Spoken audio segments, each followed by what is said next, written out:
like Israel lobby? Israel lobby? Which Israel? Hold on, let's be clear. Which Israel lobby? I just finish my sentence, and everybody is acting like a dog. There are 17,000 lobbies in Washington. Okay, let me repeat this question. Maybe you don't listen to me. I will. I don't listen to you. You said name me one congressman. No. Give me one name, one foreign lobby. Wait a second. You said name me one congressman who's a foreign agent. There are none. Zero. They'd have to register first as a foreign agent. So there's none registered as foreign agents. So no congressman who's a foreign agent. So what is your point? Okay. Because you have to register as foreign agents. Why you talk? Like, did you give me? Can you give me a one name? One name. One name. We can't. There's no one. There isn't. No congressman who's a foreign agent. There's no senator. Well, give me his name. Until there isn't. That's the point. We can't give it to you. Give him a name. You're making stuff up now. We can't. Joe Schmo. Exactly. Thank you. I appreciate you. Thank you.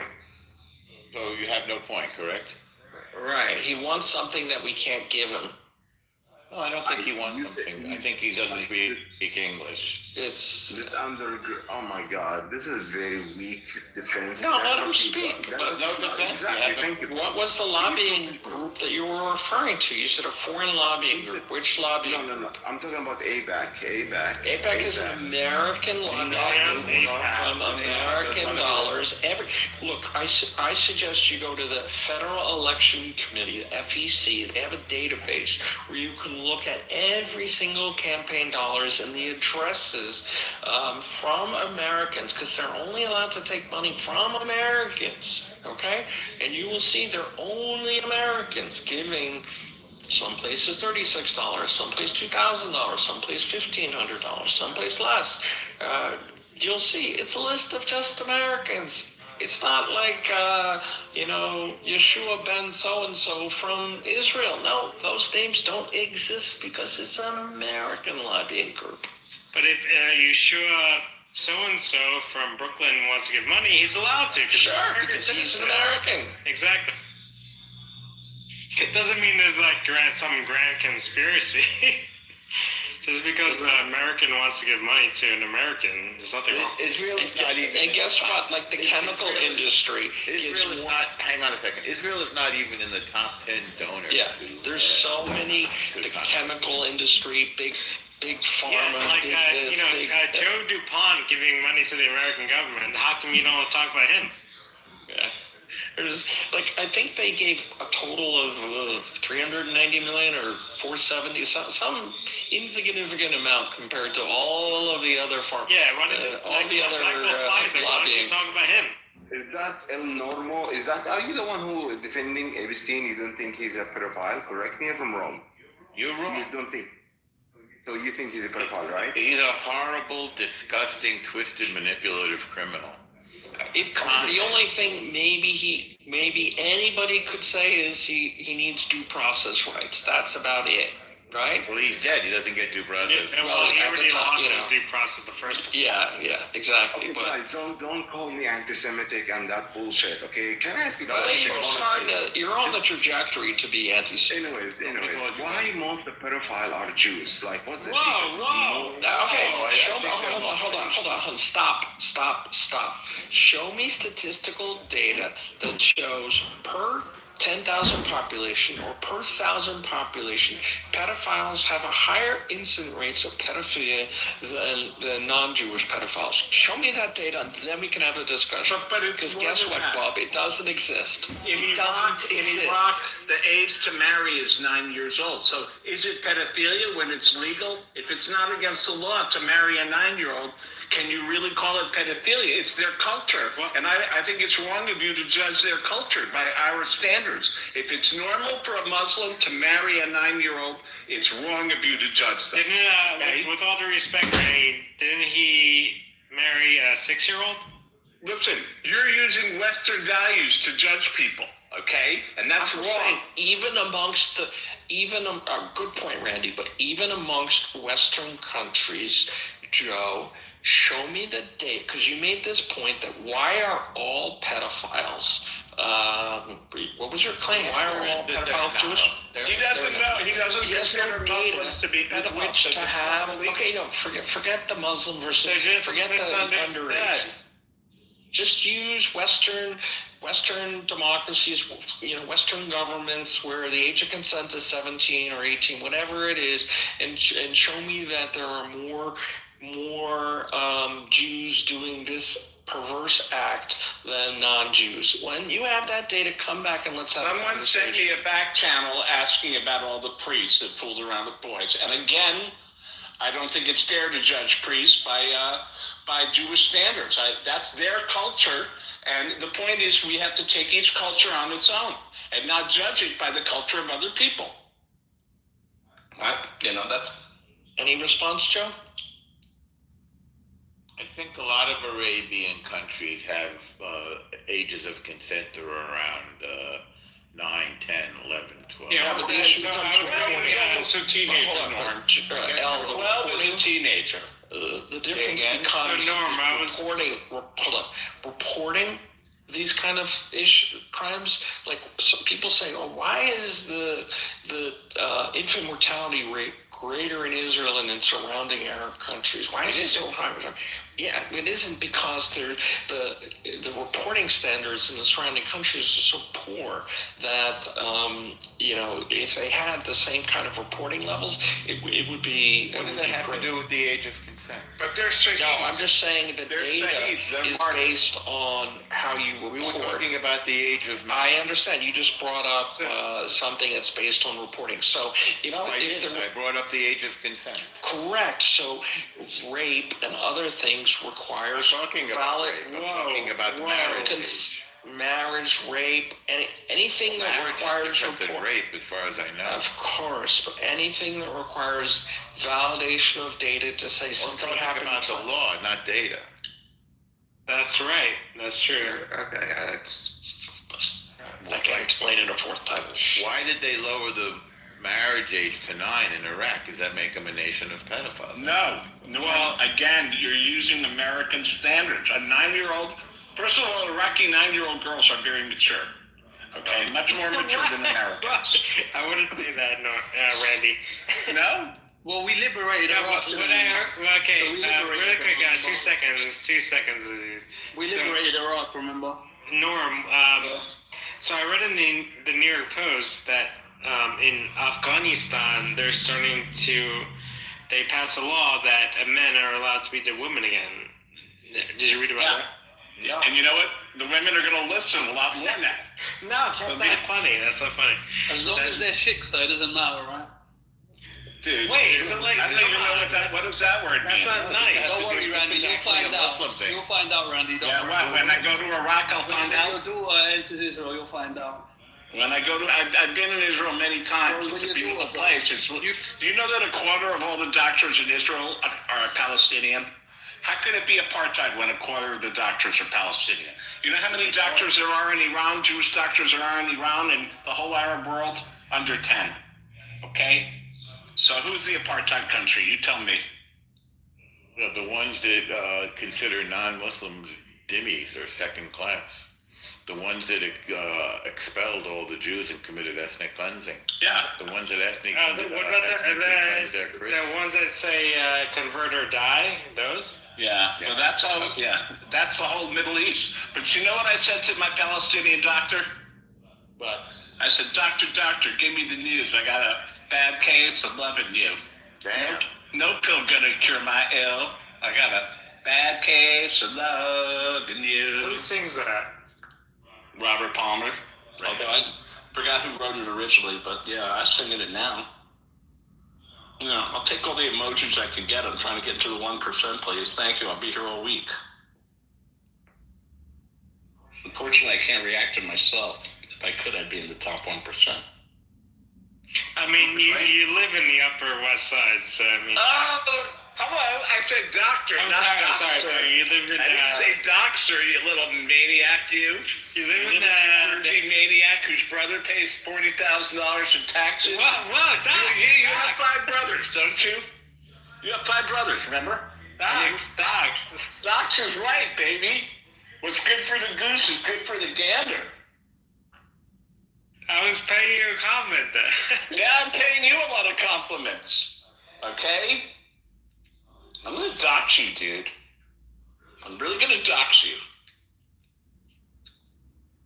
You know, Norm, for the record, I invited Randy a couple times. Oh my God. But he never accepted. How many times are you gonna say this? You know, 1 to 2 times. I just want to witness. Norm, Even the train stops. Even the train stops once in a while, David. I mean, the ASPCA called. They got to report someone's beating a dead horse. Please, brother. Oh, that was a good one, Randy. Lord Kitover, I like your campaign videos, by the way.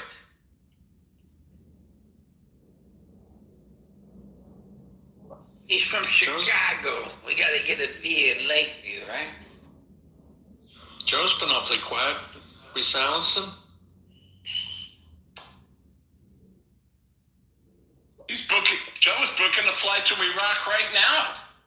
He wants some of that 9-year-old Once we booty told time, him about man. the 9-year-olds, he's like, oh my God. He's on his way there, dude. He's like, 9-year-olds, what the? Here I come. He's booking a seat on the Lolita Express. Yeah, baby. I don't blame him, man. You know, it's a good thing about a Wait, you have to 9-year-old be is. a Muslim male to do that? I think you have to be a Muslim male. He's going to have to Hopefully they're virgins, these 9-year-olds. That's all I want to say. Hopefully they're female too. Yeah. Yeah, I mean, Is there anything wrong with that? if your dad, if the only person you've had sex with is your dad, are you still a virgin, kind of, technically? Randy, come on. Okay, let's stop. Sorry.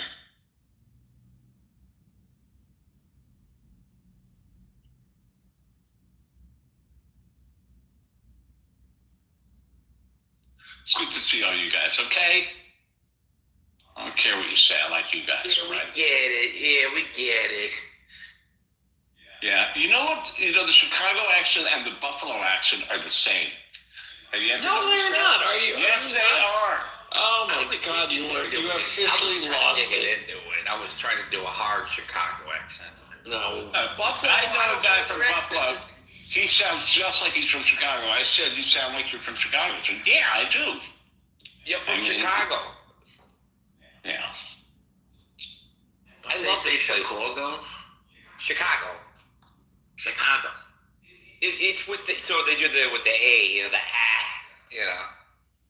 Chicago. I don't know. Chicago. There's like 3 A's in it. Chicago. Like instead of you guys say tree, or in New York they say it's something. Wait, I didn't say the thing on the top of your house. Roof or roof? Is it roof or roof? Roof. Roof. Where do they say roof? I've heard of that once. I was like, what? Rough or whatever the fuck. I can't. Yeah. I guess a mid-east, a Midwest someplace, excuse me. It depends. Like, there's people that in St. Louis they have southern accents, and they claim to be Midwest. I'm like, get the fuck out of here. You know, The weirdest accent I will hear is some of the people from Louisiana. They can actually be hard to understand. Yeah. well, yeah. Like what? Like Joe, do you want to live in Palestine? Downtown, man. I hope you're not gay. What's that guy? What's with the Palestinian flag over there? I don't know. I hope he's not gay. He'll throw you off a 10-story building. But wait, there are no 10-story buildings. Yeah, well. They didn't pass the building codes. Yeah. And they had to make room for progress, you know? Mm. Is this guy serious? Do you know this person? Free America? He's just full of like one-line, insults. Oh. But, like, he doesn't have an actual game plan on how to do so.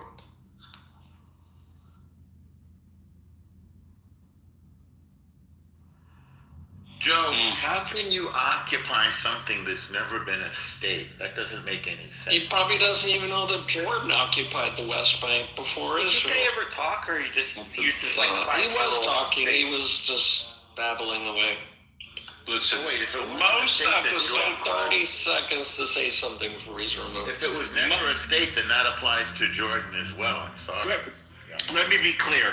Most of the so-called Palestinian Arabs are migrant Arabs who came to the area from other countries because of opportunities created by the Jewish settlements. Israel drained the swamps, turned the deserts into farmland. It wasn't farmland before. So these are people who came the same time as the Jews. If you look at the population growth, the Palestinian Arab population growth basically tracks the Jewish growth.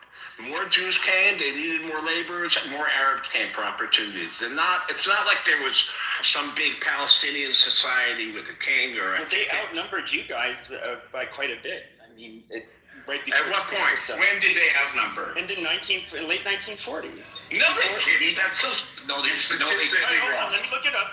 You're statistically wrong. If you're They talking did not about outnumber. before they were. What is the late 1940s? What year are you talking I'll about? say 1947. Right. Okay, Wait, by the way, hold on. 800 Stop. 850,000 What's the claim? Jews were What kicked is out the of Arab claim? countries. They got What is kicked out the of Europe. claim? They had to go somewhere. What is the claim? 850,000 Jews were kicked out of Arab countries. Iraq, Iran, Algeria, Yemen, Syria, they were citizens there forever. 1947. They were kicked out. Well, Sure. you know, you picked a random 1947, time. How much did they outnumber you guys? Why don't you go to 1949?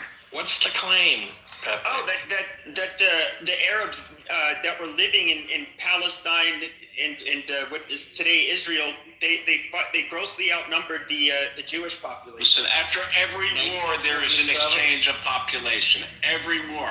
Ukraine, Poland, Germany, Russia. After every war, there are refugees and people leave. And that's in every country. India, Pakistan, Bangladesh. Why is this one country, the tiniest of all countries? Did you say 47? Yeah, 1947. Okay, so I'm going to exclude Jordan because it was carved out in 1946. Okay. Okay. Anyway, the point being,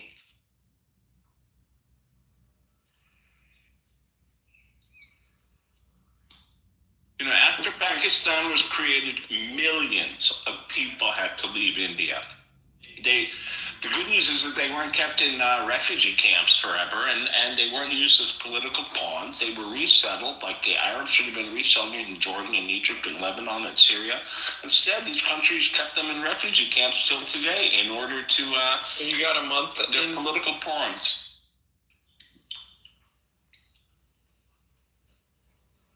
Pepe. You have a lot to learn, Pepe. A lot. No, I don't. I think... Well, I just gave you some facts, and I haven't heard you comment on them. Sure. 850,000 Jews kicked out of Arab countries. Yeah, that was after 1947. Yeah. Well, there you go. Yeah, but the reason I point to 1947 is I don't think there's a population on this planet that if they got an influx of what they see as foreigners would sit where it would sit well with them. There would naturally be people that would revolt against them, want to war with them, But they're not and foreigners. chase them out. I wouldn't say they... your words were grossly... What were your words? Like Grossly... probably grossly outnumbered them. Like Okay, 10 to well, 1, so turn grossly into percentage. like 10 to 1, like 90%. Okay, so you're wrong. It's 66% to 32%. There were 1,250,000 Arabs, and there were 625,000 Jews. So that was 65% to 32%. Not for nothing. The Arabs were offered their own homeland. The Palestinians were offered a homeland. They said no. But Okay. at that They time, were. that's not how it's going to work. They're Yeah, because they're murderers. So wait, do you want to revisit? You were using on my land. Do you concede that your point was a little bit exaggerated? Yeah, it was a little bit exaggerated. So when did you have a lot of numbers? Did you have a lot of people coming in the early 40s too? Well, I mean, if only they could have, then 6 million Jews wouldn't have been killed. if there were, If only the British had let them in. Instead, they were turned away. Have you looked up the Etienne conference? we act like the Holocaust never happened over here. Yeah, have you looked up the Etienne conference? I don't know what that is. Yeah. Take a look at that. It's so Roosevelt selective. participated. Yeah. His outrage is so selective, you know? At the What about the fact that conference. the Arabs destroyed all the Jewish synagogues and built mosques there? I mean, your outrage is so selective. What did they do to the nice cathedrals in fucking that are now Turkey?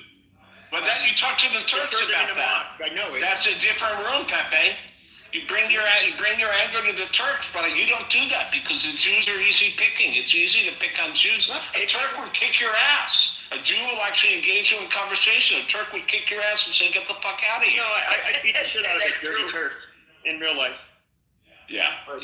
I'll take things that never happened for 1,000. Oh, okay.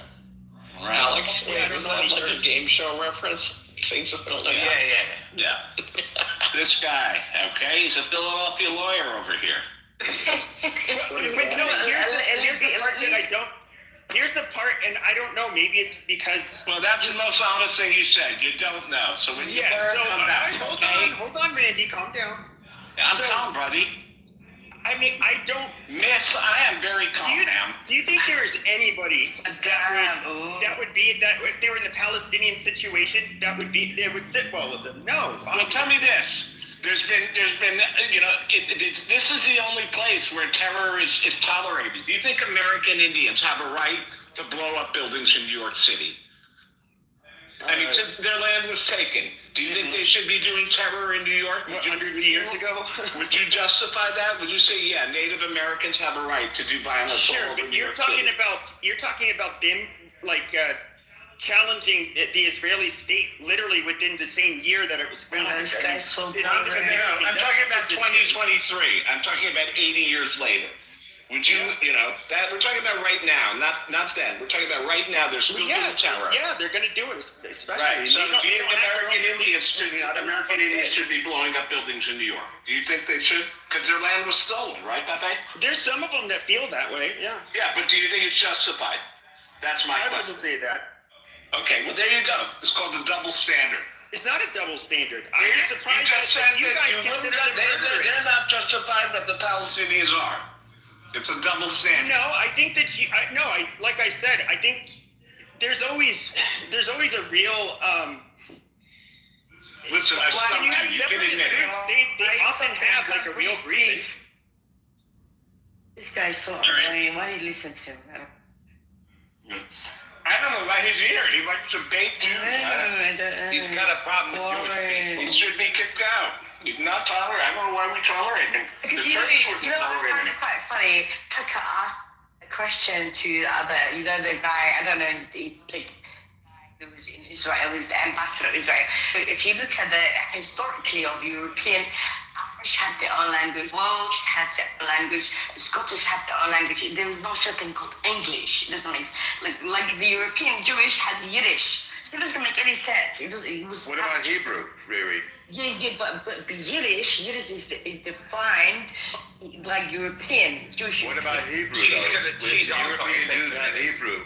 No, I'm pissed off. I'm so You hate French. You're anti-Semitic. I'm so fucking angry with Tucker, an Irish piece of shit. I'm pissed off because he was like, "Oh my god, why are the Jewish? You're Polish. You're fucking Eastern European. No, bitch, shut the fuck up. No, it doesn't make any sense." What? We don't understand you. I know. All right. All right, guys. Shabbat shalom, everybody. It was good catching up. I'll be around all week, all right? I'm going to run for now. Take care. Don't forget to tip your waiter. That was awesome. That,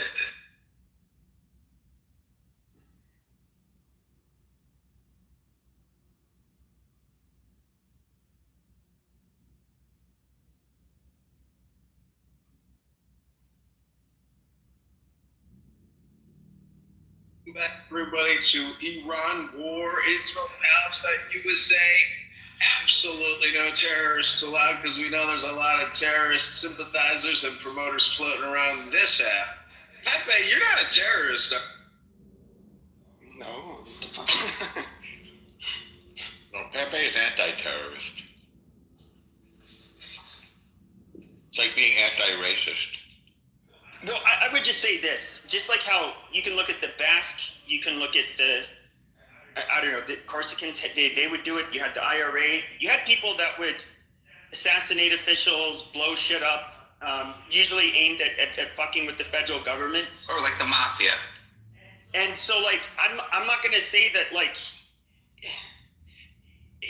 I would say that the same feelings any of these groups would have, they obviously are going to have them. And I definitely don't. I think what they did was just like a very disgusting form of terrorism. They just went and terrorized and butchered and kidnapped, innocent people. But I mean, I can't say that it's illogical, for them to, rebel. David is a Hebrew Israelite, and so is Camille. Just so you know, they think white people are the devil, right, David and Camille? We are the devil. It's fine. Who are you? First of all, my name is not David, but you think I'm a Hebrew Israelite? Let's do this. Let's do this irrational. Hey, but yeah, man.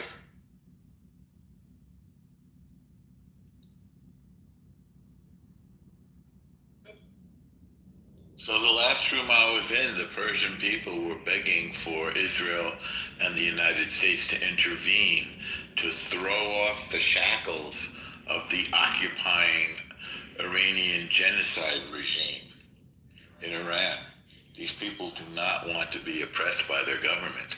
And there is literally a guy from Tehran saying that please come bomb these people so we can finally be free. We don't even like Islam. We're Zoroastrians. We don't like Islam. That's what they said in the last room I was in. Yeah, I've heard that before too. Most of the younger people are atheists because, I don't know, the country's backwards. Can I tell you when did it happen that I did not identify as a Shia Muslim anymore? Go ahead. I was 15 and I was arrested for chewing gum on Ramadan in Iran. Well, that's understandable. Chewing gum on Ramadan. Yeah, that's kind of you should be doing that, man. What flavor? What flavor was the gum? Banana, man. Banana? Yeah. You'll get 9 years for that. Yeah, that's an enhancement right there. Banana, gum and banana is like a double. And you're walking and chewing gum at the same time? Oof.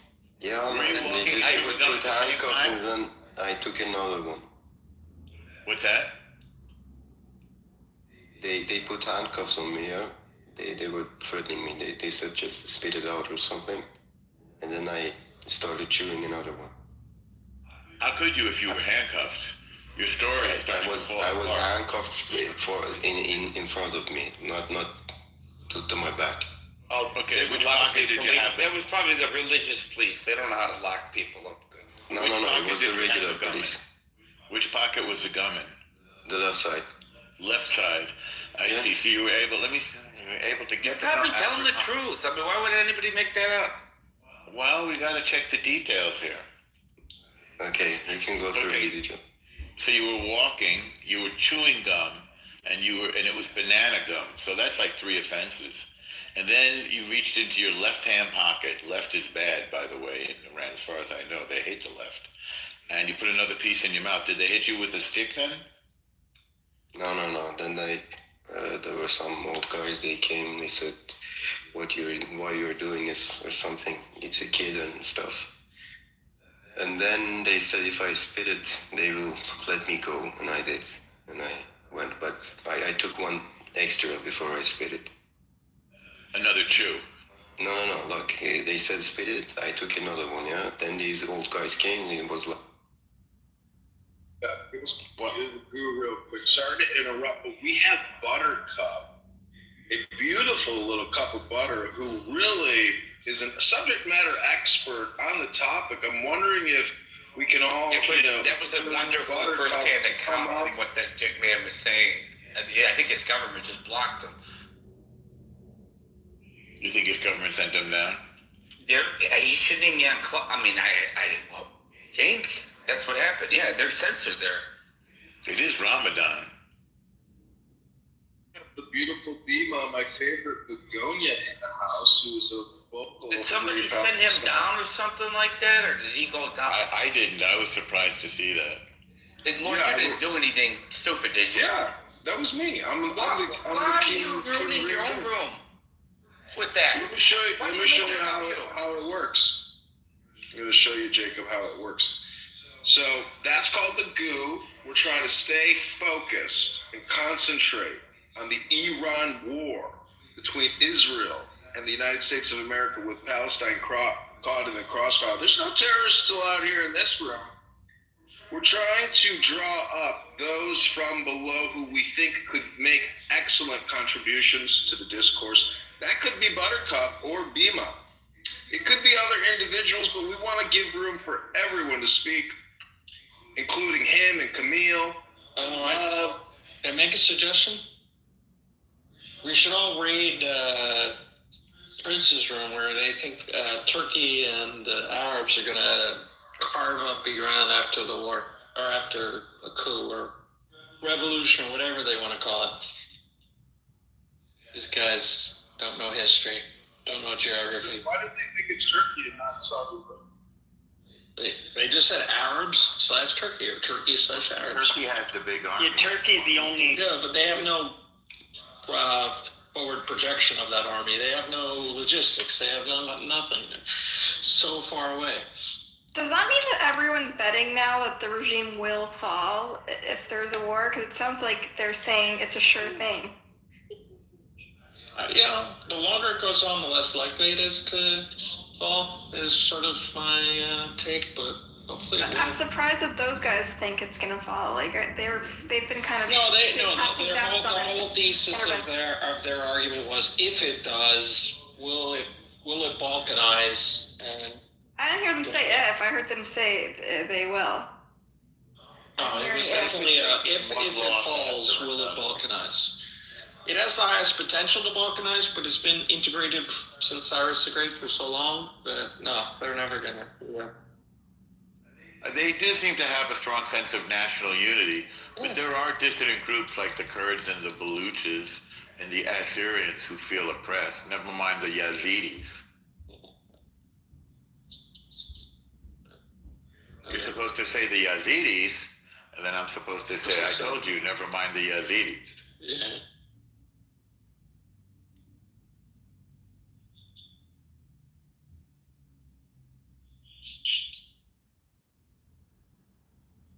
Still, it's like, I guess it's a little ironic because I didn't expect those guys to be so optimistic about regime change. They fucking hate it. They're like, people like... They like the regime. Fucking I'm surprised. Iran? I'm not convinced that they like the regime. They don't like the regime. No, they don't like the regime. No, not at all. The Jews in America. I feel like it's like a... They're oppressed. Look, they see, Muslims getting shot in the streets.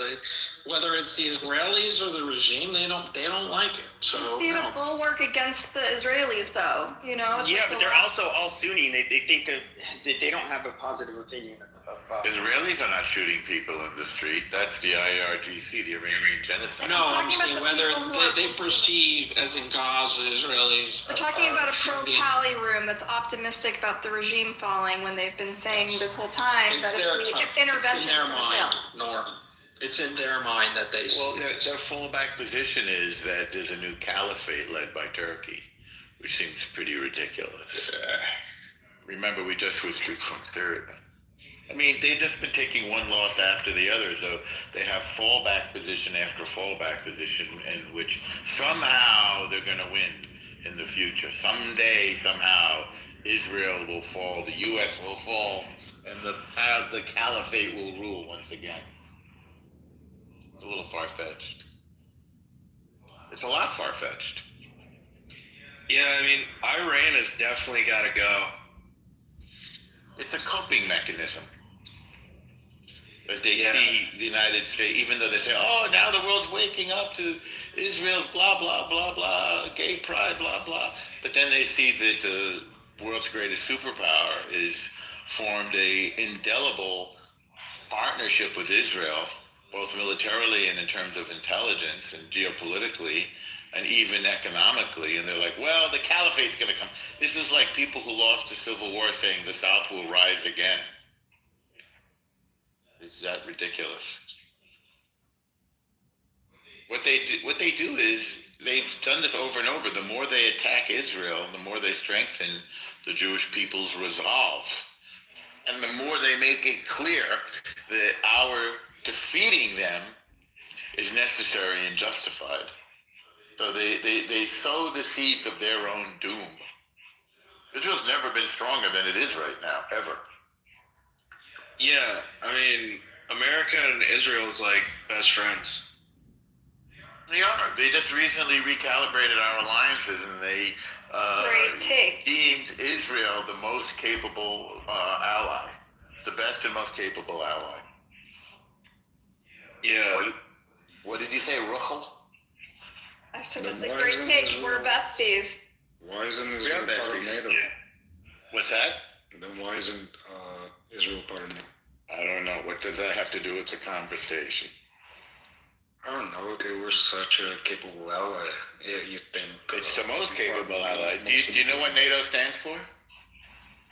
Any thoughts?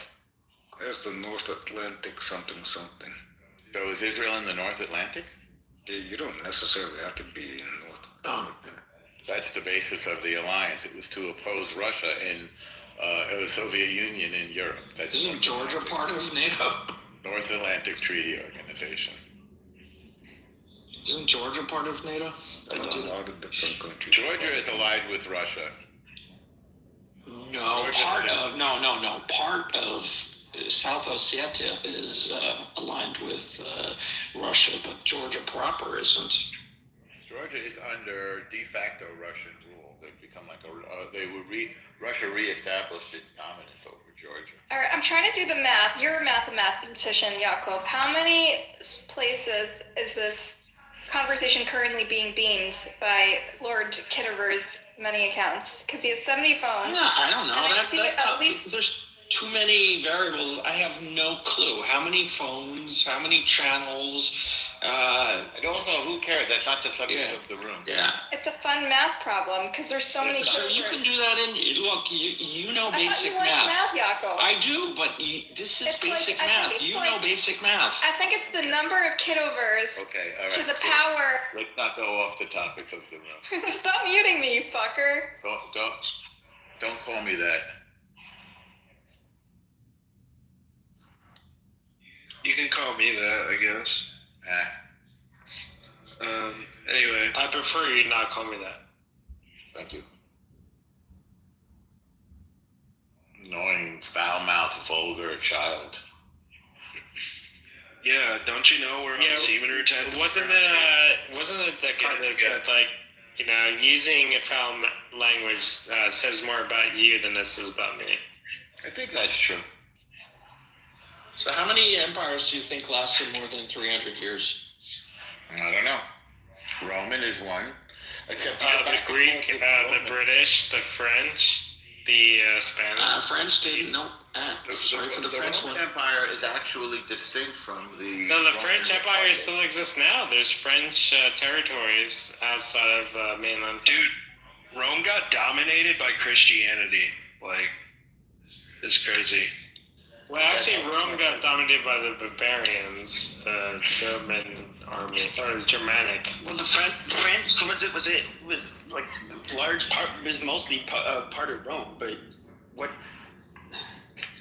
What do you? I don't get it. What do you mean they got taken over by Christianity? Yeah, they've been Christian for centuries. Yeah, it changed their whole structure and kind of ruined everything. Starting when? What did it ruin? What do you mean? Well, the reason why is I think it's like less than 20. The number. It's a finite set of countries. And oh, dude, America. The question is, will we remain? I want to know how Christianity ruined everything. Because it took away their native religion and their whole foundation of their society. Fuck their native religion. Erased. Like they're. Wait, hold on. What native religion? They're pagans. They're pagan religion. You know, who is it? Jupiter. Okay, and so tell me Mars. how the pagan religion, Wait, what do you mean? Like, peacefully. King Louis had a priest as part of his council. What do you mean? Speaking of pagans, where's pagan Brad? I mean, you could talk about how powerful they were, and even like advanced at times. Like we look at the Greeks and the Romans, and how good like some of the warriors were. But I mean, obviously after they became Christian, they became more, I don't know, less barbaric. Yeah, the French Empire, I mean, they weren't part of the papacy, but they had priests. They had as their advisors and as their council. So you can say that the French Empire. What did the French Empire do to the Christian Catholics in Lebanon and Syria? Nobody cares. Well, they weren't Catholic. They weren't Catholic. Yeah. So They made them better, and they made Beirut look really nice. That's what they did. You're welcome.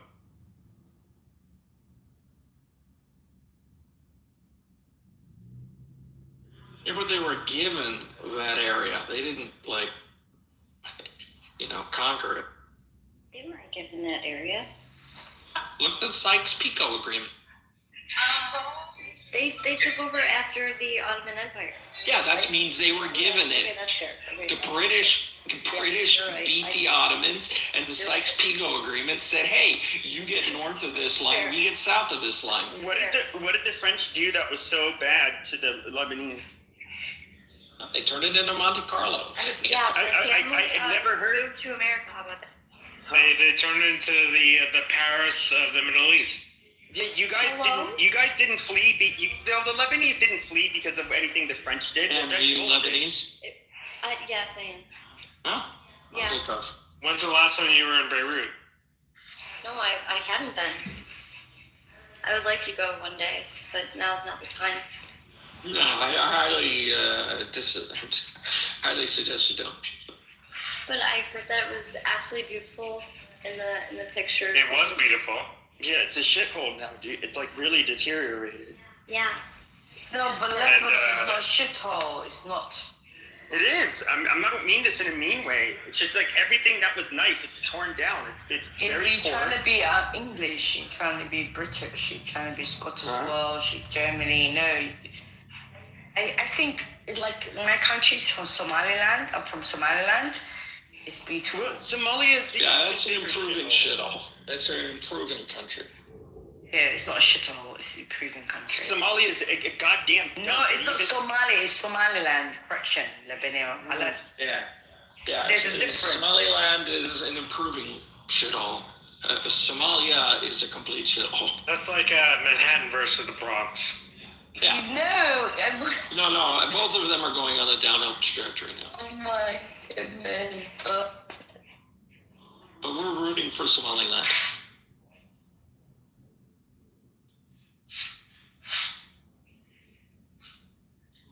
Hey, so check this out. So the Roman Empire lasted for 420 years with paganism, and it lasted 80 years with Christianity. But that was when they had their empire had greatly expanded, and so that was kind of part of their downfall. You have to also include the business continuation of it. So it's like 480 years. It's a very complicated history. Well, they even say that he recreated the Holy Roman Empire. Wasn't that Napoleon's whole, shtick? I don't know, but I know that Christianity was created to conquer the world, and it did. I'm not too sure about that, but yeah. Apostles conquer the world. I think it also depended on which colonial powers conquered you. I mean, the Spanish definitely were forceful about it, but like the French, for example, weren't too forceful. Yeah, but to be fair, when the Spanish, when they came to the New World, they wanted to help the people that were in the New World to be better. Oh yeah. Yeah. By starving them. starving them. And ask the Iroquois how they thought about their help. The Spanish were by far the most sadistic of all the European. I don't think that's not a fair. No, it is absolutely no. This is even in college. They say the 3 C's. Well, remember everything you believe, everything like you learned in college. Like sure. So the French came for commerce. The English came for colonization, and then the Spanish came to conquer. They were. The French change also your fucking came to conquer. no. No, Where were the Spanish nice to anybody? They literally took all your fucking resources. If there was ever a famine, anything like that, they ate first. They were just like, they were nasty people. I don't. Why would you deny that? Is that an opinion or is that a fact, Pepe? Oh yeah, the Spanish were really did not want to be rolled over by them. Respectfully, I disagree. What year is it? Can everybody please just give us a quick diagnostic and tell us what year it is? 2026. 5786. 26, we got 5786. Pepe, Mako, what year is it? Sorry, I wasn't listening. What's up? You, Mako, what year is it? It's 2026. Why? 1400.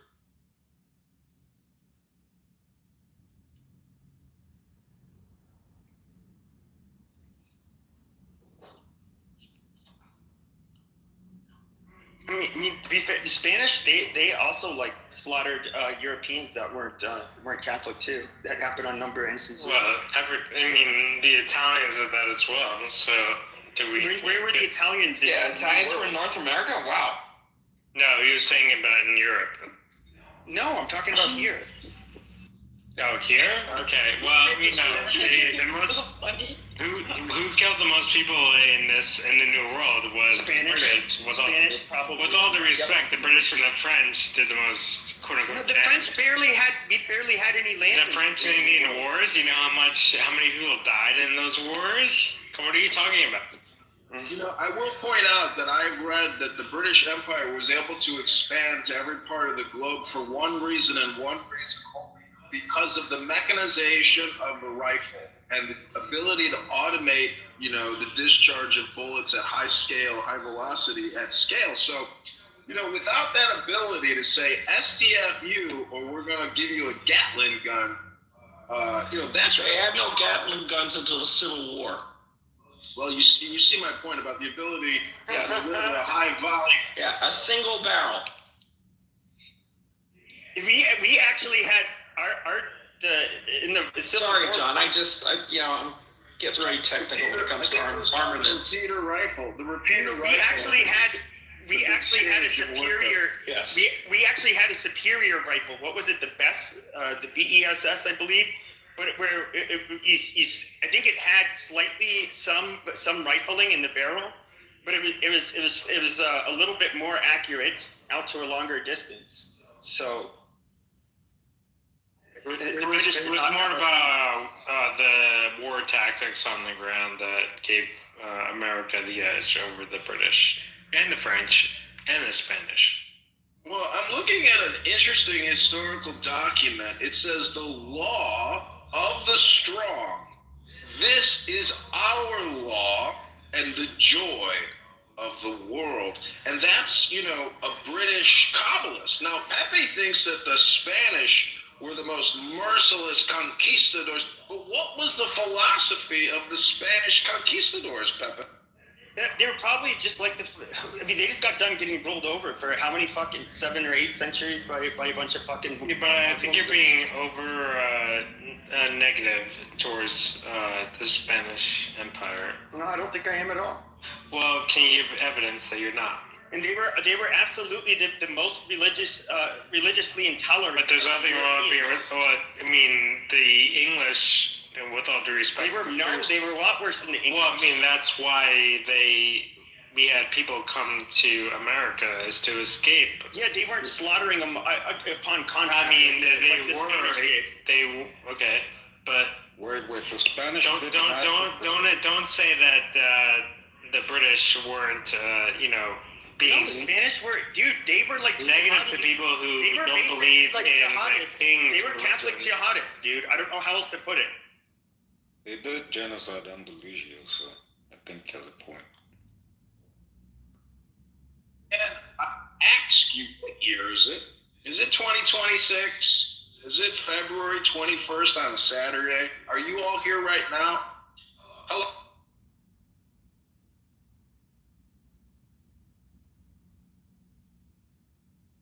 I like the fact that we've attracted many Anons to the room. They want to know what we're talking about, but they don't want to let us know who they are. They're all John. Well, we were talking about the who's worse, the Spanish, the French, or the British Empire. In the Americas, it was the Spanish, hands down. You can't. There's no denying. No, I said like more people died under the hands. The British Empire. Hey, why don't you give us, the worst. David? You guys actually brought in more than the British. Norm or yeah. Well, actually, you know, the British were actually against slavery. I want to point out that this is a little bit like David arguing whether vodka, gin, or whiskey is better, you know, than the other one. But the point is, ladies and gentlemen, we want peace in the Middle East and we want peace in America. But unfortunately, a lot of people want to break the law, and those people are called terrorists or people that need to be brought back into compliance or possibly destroyed. Now, is that part of your platform? Hello? David, what was that? Is that part of your platform? Part of my plan is a write-in candidate for Congress. Yes, Dr. David, absolutely. So we have to be strategic in our communication. We have to be strategic in our militarization and what we're going to do with our focus and our concentration, because this room has grown to a very large audience. And you can see there's a lot of Persians in the audience who are very concerned about a possible war. And I just want to say in Farsi, Dilam Barat, Khiriting Shade. Yeah, I think Texas should be its own country, man. Yo, what did you just say? What did John say in Persian or whatever? I said, I missed you, my beloved. Dilam Barat, Khiriting Shade.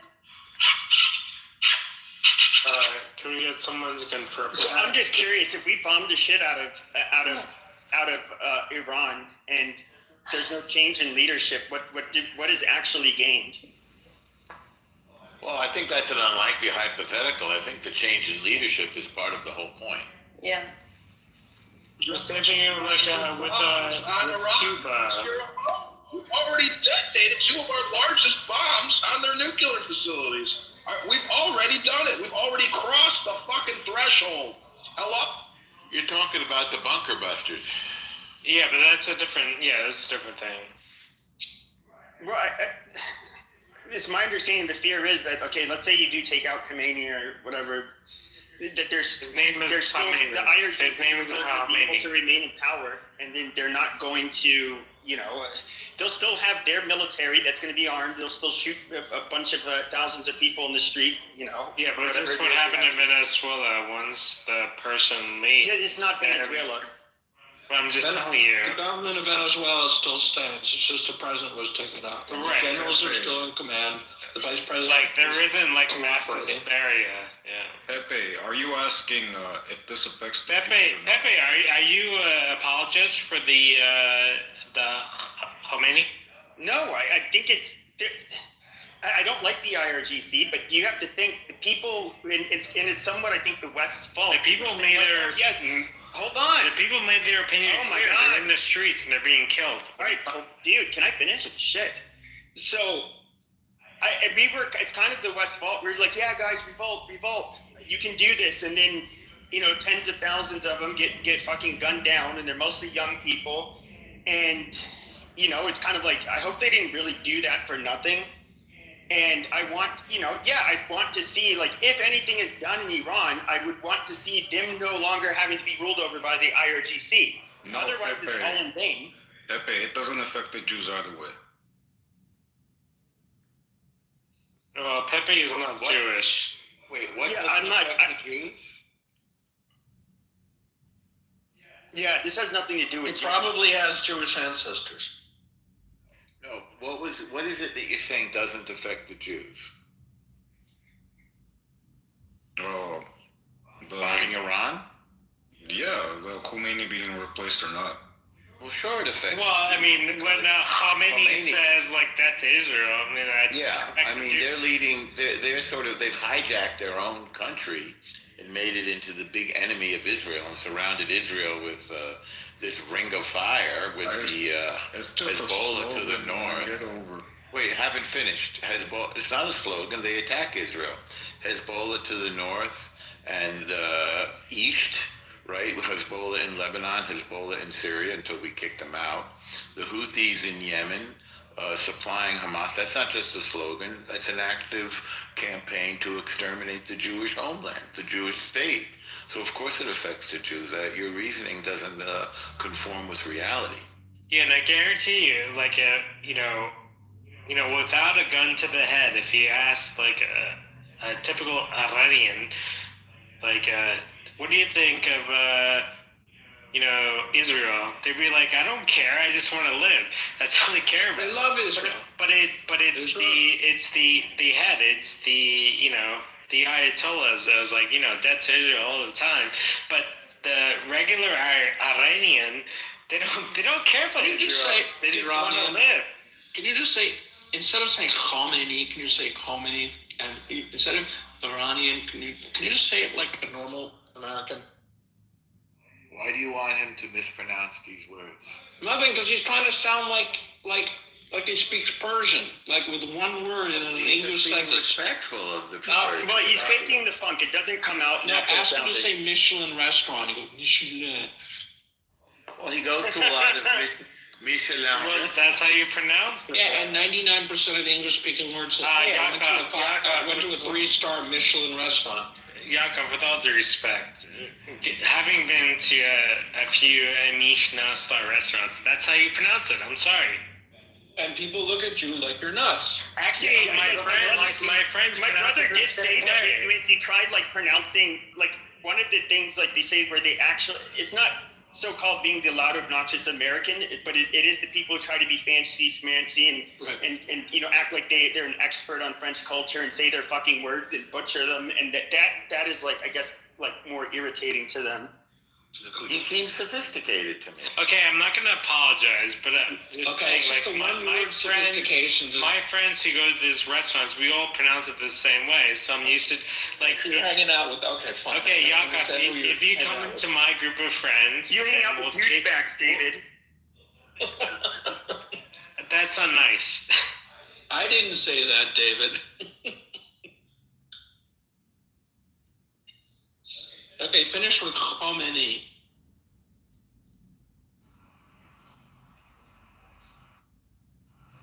And you don't have to respond to anything, David. Of course not. It's all in fun. We're all friends. David's taking me out to a hockey game some point. Wow. David, it's a Ranger game. We're going to a Ranger game. I don't know. See, David also hung out with Rabbi McDickerson, known as Randy. So, I mean... Docs. I don't know. Yeah. Dude. Well, you obviously said it because I don't think Anne has an intelligence network. You self-doxed. Why? Is that because she's a woman that she doesn't have a... Yeah, that's... No, I'm just thinking, I don't... Most people on this app don't have their own personal intelligence service, so I'm just guessing that in one room, David... Yeah, see, Norm, like... I said Michelin, and he said... is that they're out there gathering information. And I think everyone here would agree that everyone is out there gathering information. That's typical human behavior. We're all addicted to information, and we love it, and we gather it because it's valuable. And that's where we get the term valuable information. But that doesn't mean women aren't intelligent. What is a woman? Ask Supreme Court Justice Ketanji Brown Jackson. She's the worst example you could have brought up. Not to be confused with Jackson Brown. Women Not to be confused with Jesse Jackson, God rest his soul. Hello, God are you rest woman? his soul. David's a woman, no. No, women are not good drivers, figuratively and literally. I never said that. I said that. Because that's the truth. Like, women are good at some things and men are good at some things. A woman might be a fool and stupid, but she still could have better intuition than a man. What does that mean? True. Yes. And as we know, a fool and their money are soon parted. Wait, who said that? That sounds famous. It does sound famous.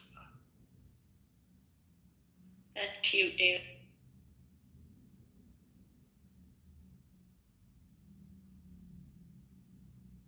I want to thank everybody for coming here today to the Iran war, Israel, Palestine, USA, no terrorists allowed. Because in other rooms right now, there are chronic complainers, people that have a beef with the J word, with the I word, with the Z word, with the K word, with all types of words. The F word, don't forget. Want to argue with you till the moon appears and the sun sets 24 hours a day about what words mean what. And all I can say is none of these people are intelligent because they are not part of any type of meditation, any type of concentration, any type of focus on love or intelligence. All they do is complain. Hello? And in the words of Lenny Kravitz, let love rule. Wait, is it a famous? Is it a famous? Okay, I have an answer to a fool and his money are soon parted. Was most commonly attributed to Thomas Tusser in his 1573 book, 500 Points of Good Husbandry. And the original wording was a fool with an E at the end, Foole, and his money be soon, Sone, at debate, which after which sorrow repents him too late. Okay. There you go. Oh, kind of Old English. Was he a good guy? No. Was he a good guy? My friend David, was he a good guy?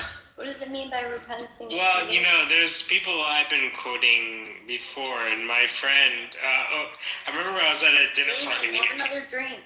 No, really quick. I was at a dinner party, and I mentioned like a quote, and my friend told me that the person I was quoting was a bad guy. And it's like, oh, I'm sorry. So, it also says the next time you're at a dinner party and someone says a fool and his money, you know, that quote, it's commonly misquoted to William Shakespeare, but it does not appear in any of his plays or writings. So you can say, it does not appear in any of his plays. Well, William Shakespeare was kind of not a good guy, so.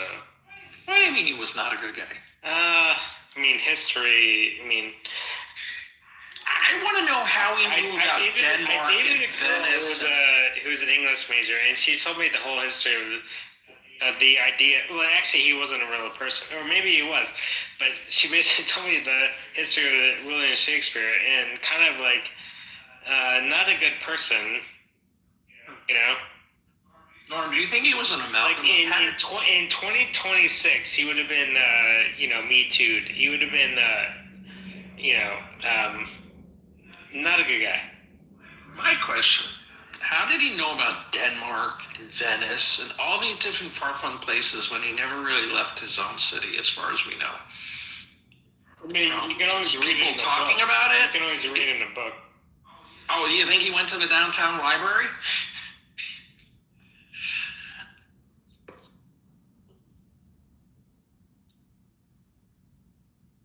That's a relatively modern invention. Hello, everyone. Can I speak? I'm an Iranian person. And I saw the title of this room, and I just came to. Actually, I'm curious to know what I consider you guys to be mostly Americans. So I just want to know what's your idea about whether the United States should attack the regime in Iran, or you do not support. Well, The IRGC has been a problem for many decades, and I think the world agreed long ago that at minimum they should not be allowed to have nuclear weapons, and at maximum they should not be allowed to threaten the rest of the world. And diplomacy has been tried repeatedly without much success, and now we're trying diplomacy by other means, namely war. As a Sunni Muslim, the U.S. should dismantle, Iran. Well, hopefully they see, all the stuff we're doing in the water, and they say, okay, we give up on a very simple terms. But yeah, it's I think it's very simple. I was just making a joke, but yeah, like all the what we're doing in the Gulf with bringing all our aircraft carriers and our battleships and shit like that. You would think they would be like, okay, let's make a deal. But I don't know. So, you said, okay, make a deal about what? Their nuclear program or what? well, yeah, that was there was ambitions or what? They went to a negotiation, and America said, like, 100% give up your nuclear program, and they said no, right? Norm, is that what the stipulation that they decided to say no to, right? Well, there's three asks: nuclear program, terrorism, and slaughtering their own people. And they don't seem to be willing to move on any of those. Ballistic missiles are up there as well. Yeah, but you would think, so guns to the head, they would say, okay, we won't do Hezbollah, we won't do, the only sticking point I would think of, if I was them, would be the nuclear thing, but I mean, I'm assuming that's what the sticking point is now, right? In your opinion? Yes, it's definitely a. What I would say as an Iranian, I don't know any other Iranian person was quitting. It's not just about their nuclear program. It's also about their ballistic missile. Actually, I, as an Iranian person, know that the nuclear program has always been a cover-up for their main deterrence policy, which is the ballistic missile. The main thing is actually the ballistic missile, not the nuclear program, but they never negotiate over it. And the ballistic missile has the power to infiltrate from all the air defense system of Israel and also European countries just to get to a big war. They can have a ballistic missile, but as long as they don't have a nuclear. I think your initial question was, do you think the United States should come in and evaporate the IRGC? Wasn't that your question? Hello? Velvet? And whether you America... Was that your question? Yes, I answered. Sorry, my internet perhaps is not as good. I don't think that there should be any deals negotiated. I think they've crossed the line when they started murdering people, and then that they threatened constantly on a daily basis to want to murder Israeli citizens. And as well, the President of the United States, they want to murder him, and they want to cause harm to the USA and Israel. I think there is no negotiation. I don't give a fuck if they say they don't want to make weapons today, tomorrow. I think they've already went too far. But that's like negotiating thing with a pedophile, David. Then what is the resolution? Death. So we should just bomb all of Iran. Yeah, because today they're going to say, okay, we agree. Well, tomorrow they're going to dig a tunnel and build their bombs under the tunnel. You don't change from wanting to murder every Israeli citizen, United States of America, to being a good person. I'm sorry. So, no, don't be sorry. I'm actually very happy to hear that, because in the mainstream media, I hear a lot that there is, people make these false comparisons that, the United States attacking Afghanistan and Iraq, they compare it to what will happen in Iran. So there are fundamental and contextual differences between Iranian society and Afghanistan and Iraq. But the point is, that's so true. So as an Iranian person, from age of 7, I have been trained to chant death to England, death to America, and death to Israel.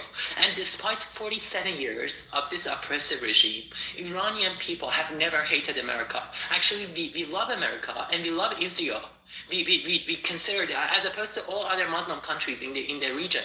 So look at the society of, for instance, Saudi Arabia, Qatar, Kuwait, even Turkey. Unfortunately, they hate America and they hate Israel. But Iranian people don't. Because we have the share same values. During the past 26 years, from 1999, for 6 times, we have been fighting with this regime. For what? For democracy, for freedom of speech, freedom of thinking, equality between men and women, because the Islamic regime is a gender apartheid regime, and separation of religion from power. All the values that the Western countries, including the United States, are meant to defend and hold dear. So the point is, I'm so happy and I'm so relieved that I hear individual voices, although you might not be, represented in the mainstream media, such as CNN or other networks. But I'm so happy that I hear that not only you see the real fact that there is nothing you can change about the desire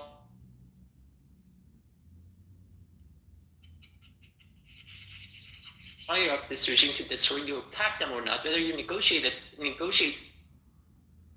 with them or not. They consider Israel to be little Satan and the United States as great Satan. That's what they teach us. But I'm so happy to hear first that. And second, when I hear that let me see what is your name, Blessed. When I hear that Blessed was saying that they slaughtered their own people, that gives me such a, you have no idea how relieved I am that you also care about, Iranian freedom-loving fighters that have been fighting with their bare hands with this regime for so long. And the fact that you're concerned about the massacre that this regime has made. And again, let me remind you, this was not their first time. This was their 6th time. I mean, just look at 2022 during the Women Life Freedom Movement. They literally blinded. I'm not making the numbers. Just look at the, United Nations substantiated statistic. More than 500 protesters during the 2022 movement, Women Life Freedom Movement, got blinded. Did the comparison? So for instance, 2 people in Minnesota, I'm not going to downplay what happened in Minnesota. I know it is triggering. Even every single person counts, and every single casualty, even if it is one individual, it's a lot. But when you're speaking about tens of thousands of people being massacred by this regime, you cannot make that comparison. Or the fact that just during 2022, look at the United Nations substantiated statistic. You should start to care about the human rights abuses by this regime. And by the way, those people who got blinded and got killed by this regime were not people who were fighting for Islamism, extreme Islamism, terrorism, all those things. We happen to have the same values as you. So yes, you should care about our safety and our human rights, because at the end of the day, we will be your biggest ally in that region alongside Israel. Just as that was the case under Shah regime, under Shah reign. Iran was even a big, you might not know that, but as an Iranian person, I know that 47 years ago, up to 47 years ago, Israel was not your biggest ally in the region. Iran was, right? But after the Islamic Revolution, you had to, turn to Saudi Arabia, Qatar, the countries that are literally funding terrorism, Islamic terrorism. But Iranian people are not, a majority of them are not Muslims, and we don't hate you. So yeah, I'm so relieved that I hear those remarks. Thank you.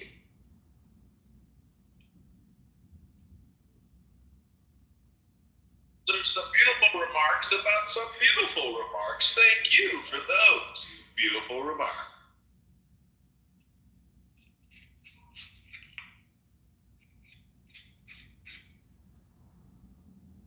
So many auspicious and interesting people in the audience. Oh, our good friend Stanley Cooper is here, straight out of Yerushalayim. Still hasn't paid his brother back the money he owes him, but Rabbono Shalom Hashem is gonna make it all come, because it's almost Shavuot time.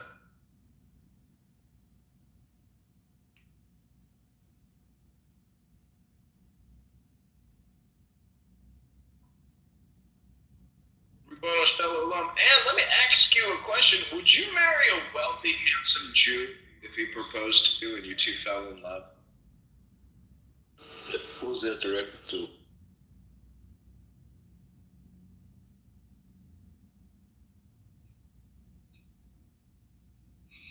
And our Lebanese Catholic, I suppose. Yeah, you're Catholic. Did you do Ash Wednesday, and did you get the crucifix and ash put on your forehead?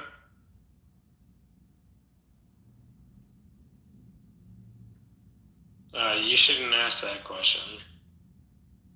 Did you get the ashes put on your forehead, Dave? I'm not going to ask that question. I didn't. Well, everybody, you're in the Iran war. This is the Israel-Palestine-USA conflict, but no terrorists allowed room. If you want to hear terrorists, just go to Amir's room in the World Affairs Forum or in Amir's house, or you can go to Prince's room. There's a whole litany of rooms you can find, I'm sure. But in this room, no. No terrorists allowed.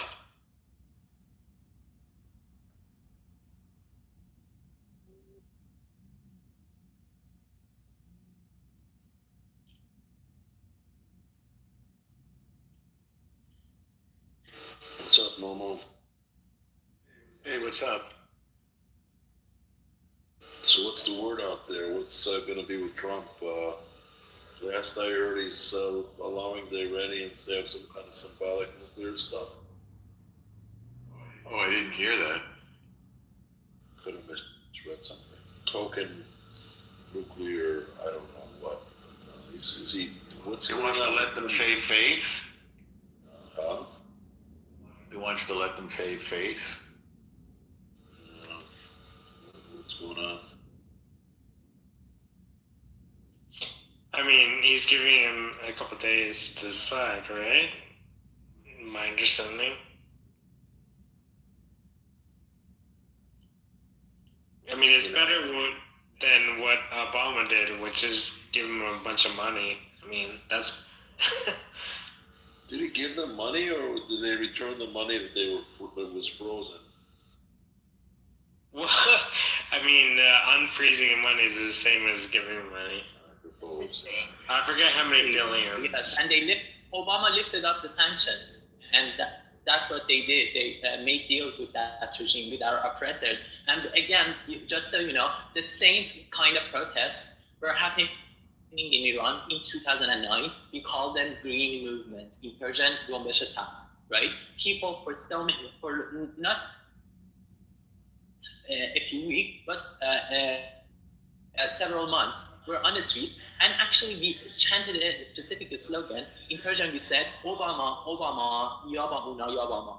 It meant Obama, Obama, either with us or with the Islamic regime, or with them, right? The point is, Obama chose to turn a blind eye on us and our oppression. Yes, he issued a couple of empty-worded statements that we stand with Iranian people and they should have the right to peacefully protest. But those statements, empty-worded statements mean nothing. They don't help us. We need real action. We need real action because we are empty-handed. So Obama made a deal with them and lifted up the sanctions, and the regime simply massacred Iranians, and not just in the streets, but also in the prisons. Specifically, a horrific prison that you might have not heard about it. Its name was Kapizak. They tortured people in Kapizak during the Green Movement in 2009. But that's what Obama did. So yeah. But hopefully, the United States is sick again, because at the end of the day, Donald Trump made a promise. They said to Iranians that go and take your institutions, we will come to your rescue. And in another remark, he said, if Iran shoots the protesters as they always do, we will start shooting as well. He made those remarks, and yesterday, Donald Trump already acknowledged that 32,000 Iranians over a short period of time during this round of protests were massacred by this regime.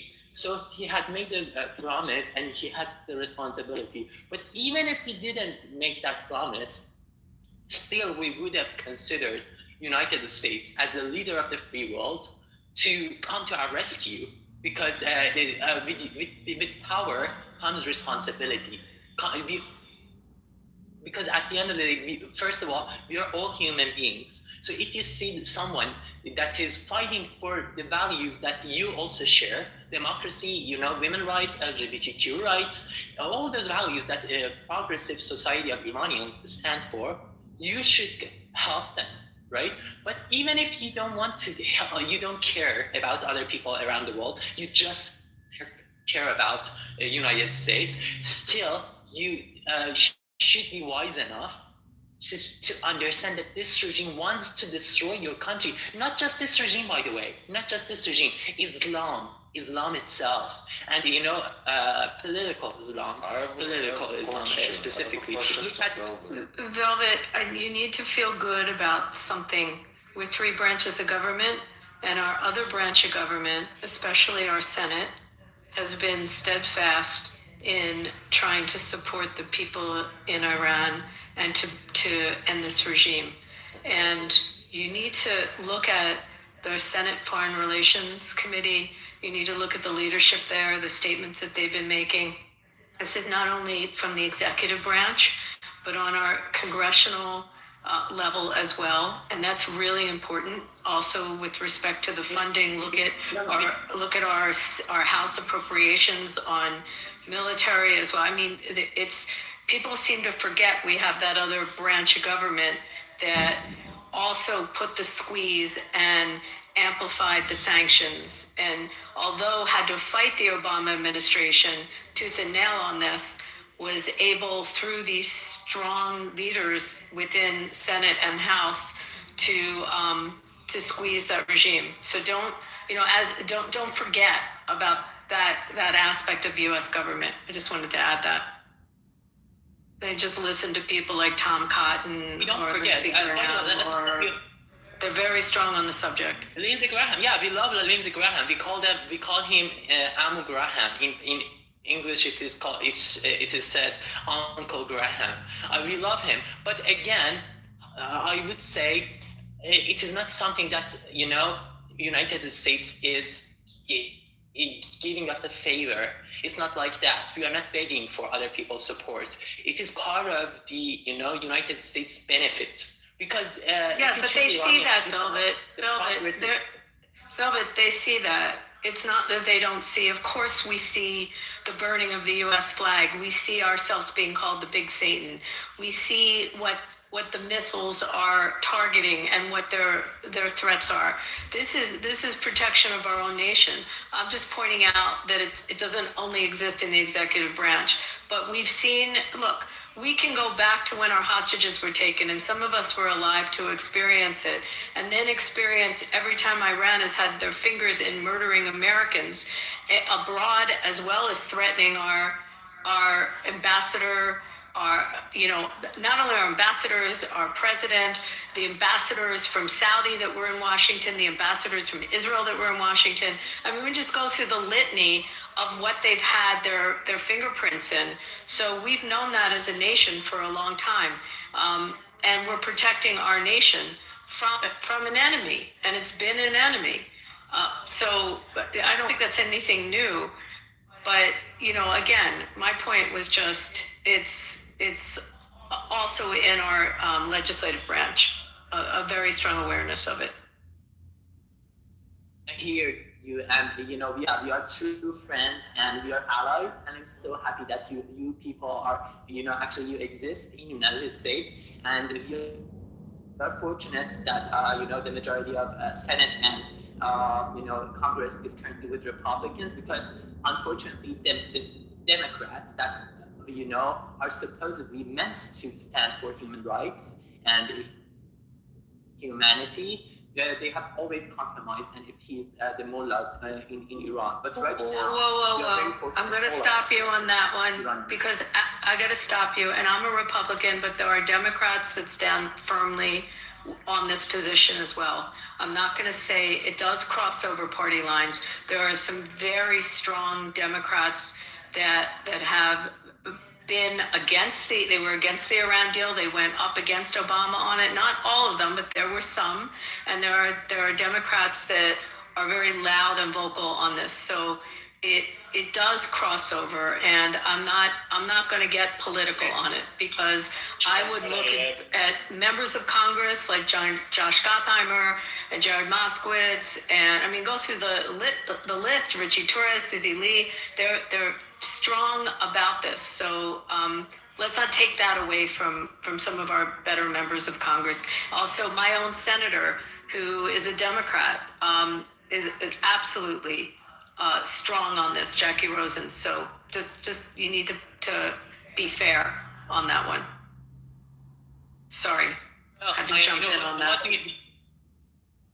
But what do you mean by being strong? I know that they sponsor legislation, they support the sanctions. No, look at the records, their voting records, and there's support of stronger sanctions, and there's support. No. I know. Do they support a war? Do they support a war against the regime? Because, has a war on the regime been brought actually in front of Congress? Have we had a vote on that yet? I mean, tell what they've had a vote on. They've supported. I'll post some voting records if you want to see. Yeah, I would like that, but I don't want to bother you. But the point is, even in their verbal stances, it doesn't mean if they just condemn the regime. Action, real action. Sanctions is additional squeezing and sanctions something that shows support. Sanctions help. Yes, sanctions help, but at the end, how it is going to make a difference if union protesters to their own. I mean, what will sanction do? It will make the regime's the regime's work harder, of course. So it helps us, the Iranians. But at the end of the day, if a regime is going to change, we have to, confront with this regime, and we are empty-handed. We don't have any weapon, and they simply massacre Iranians. So the final answer, the ultimate solution, is military intervention. And if the Democrats, I know that there are individual voices, so I don't know his name, but there is sorry, just if I 10 seconds, if I finish what I was saying. So I know that there is a Democrat congressman, I think, or perhaps he's a senator. He's bald, right? He doesn't have hair on his head. I don't know what his name is. But yes, he has been very vocal in supporting Israel and supporting Trump administration. But most of Democrats are anti-war, unfortunately. And so their support almost means nothing. Well, actually, Velvet, you don't understand all of the dynamics in Congress. And no, not all Democrats, and the good majority of them that are voting bloc have voted for the sanctions. Again, I just found the statement from the senator with respect. So, I mean, again, I'm not going to bash the other party when they, excuse me. I'm not going to bash the other party when they have actually, some of them have stood up and voted on this. John Fetterman is a good example of it. Listen to Fetterman's comments. Right. I mean, here's the thing, Velvet. Like, Iran has to be destroyed so Israel can be safe. No, Iran has to not have nuclear power. Okay? You understand? Israel can take care of itself. Iran has to not have a nuclear weapon. That's the bottom line. It can't have a nuclear weapon. I agree. They can take care of themselves. They have taken care of themselves. Yeah, I agree. This isn't about Israel. This is about the U.S., guys. It's about us. It's just milking the U.S. right now. Who's milking the U.S.? Who's milking the U.S.? Iran is milking the U.S.? Edom has to be destroyed. It has to happen. Right, Al Normo? I don't know what you're talking about. I would urge everyone to differentiate between a country. Guys, someone, please be quiet for a moment. You should, in verbal speaking, you should be careful when you say Iran should be destroyed. Iran is our homeland, is my homeland, my country. You cannot say Iran should be destroyed. But the terrorist bunch of groups that are occupying our country, the Islamic regime, yes, that regime should be destroyed, but Iranian people and Iran as a country should be preserved, and we should always respect a country no matter what is its name. So you should speak respectfully about Iran. And to the point that Abby was saying, about the points, Abby, again, I would need to know you to know sanctions help. They are much better than making deals with this regime, just as was the case under Obama administration and Biden administration.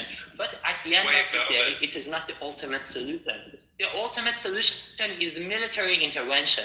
Because at the end of the day, Iranian people are empty-handed. We don't have any weapons. And whenever we take to the streets, we take courage to take to the street.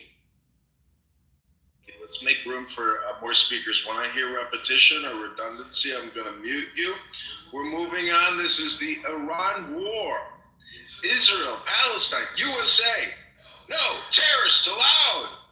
In the Issa Watermelon Fan Club house, everybody. Shavua Tov. Velvet, you're Iranian? Yes. You're Iranian or no? Okay. Yes. Someone. And I John, you don't have a chat, so I can't post the voting records. But anyone can look them up. I really just want to be Jewish because they're so good at making people hate their own people. It's like it's overpowered war tactics. Just propaganda. What education? I'm Iranian. Okay, vas-y. Ali, from the room because no terrorists are allowed here, and if you're gonna lie and besmirch the good Jewish people, you're gonna get kicked in the tuchus, either to the goo or to the hallway. Oh my God. What's up? Oh, it's rigole, frère. Je rigole, frère, là. Il dit quoi? My friend? Noise trolls who are working in their bathtubs or kitchens will also be kicked to the goo.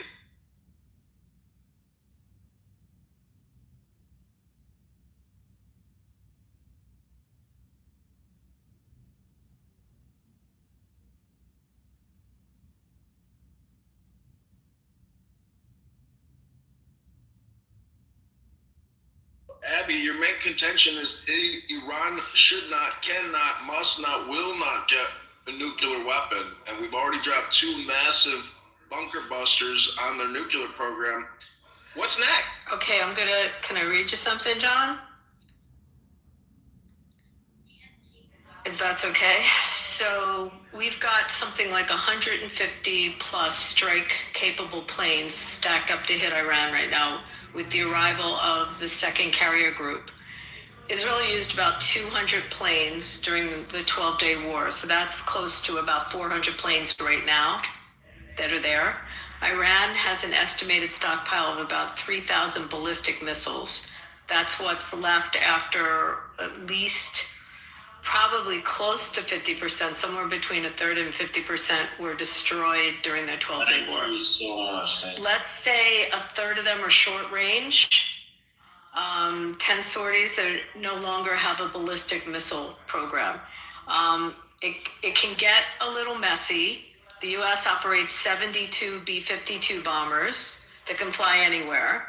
So if Iran starts playing games in the Gulf, the U.S. can start to, at that point, do carpet bombing. I mean, just look at what war power is there now, and what they could possibly act up and do. And you're military, you probably understand that better. I'm just reading some of the stats on it.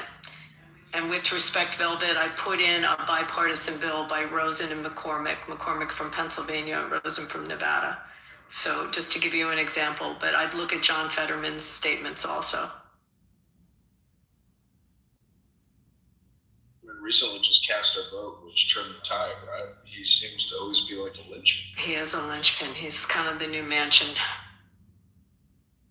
But I'll call out the Democrats when they should be called out. But on this one, the majority have are not crazy Elon Omars. There's some very normal ones.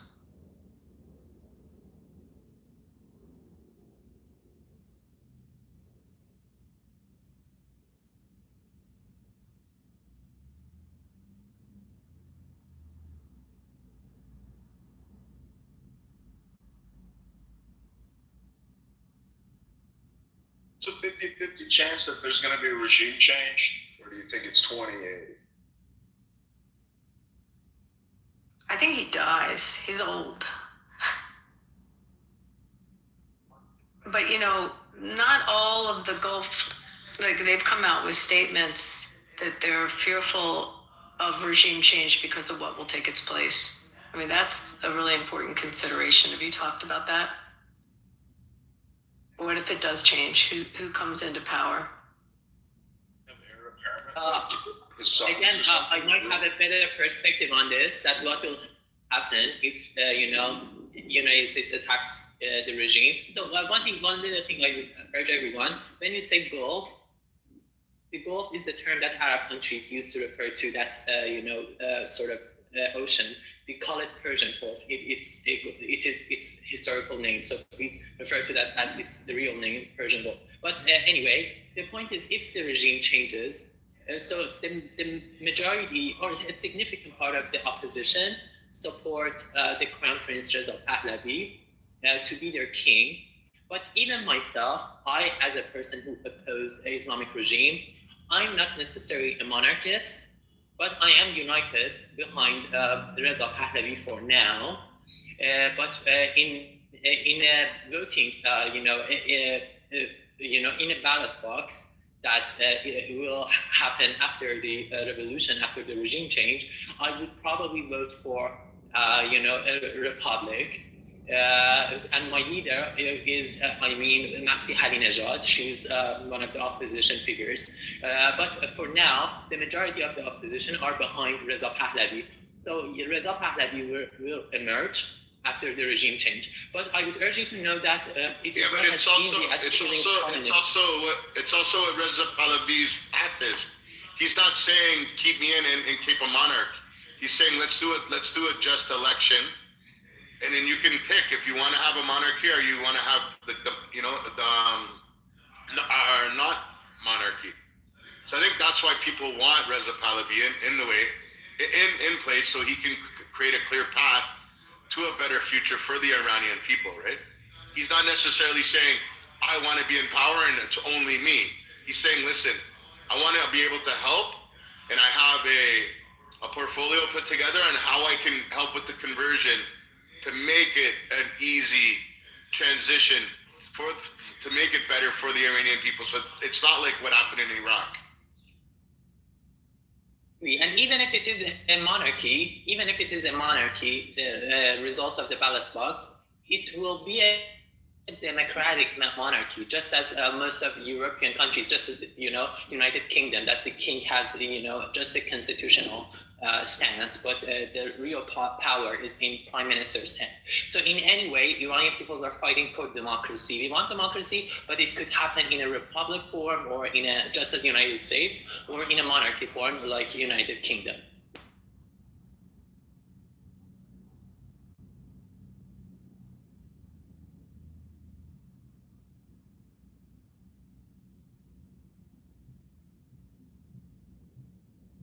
What's the bigger rivalry, Saudi Arabia and Iran, or Israel and Iran? I mean, do these Sunnis and Shias, the princes and the potentates of Saudi Arabia and that kingdom, they must have extensive diplomatic, regional ties, trades, etc. Somewhat of a shared culture between Persians and Arabs because of Islam, even though they've got this separation.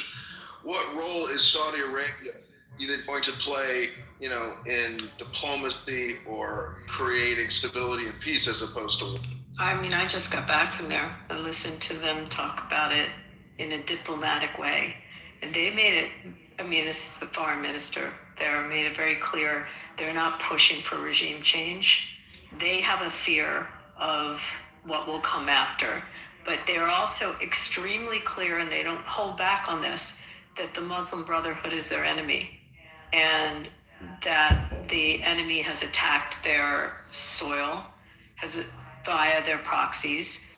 They've taken fire from the Muslim Brotherhood, and they're not supporters of it. They'd like to see the Brotherhood gone. So they take a pretty strong position about that. But that they were very clear to say that they're not advocating regime change. So it's interesting how they position themselves on that. I think they see themselves as a economic force in the Gulf region, as they have been. And I'd also look at some of the squabbles they have with the UAE right now and how that's playing. But they're hell bent on developing the train lines and the fiber optic lines, and getting out of the petrol business. So they've lots of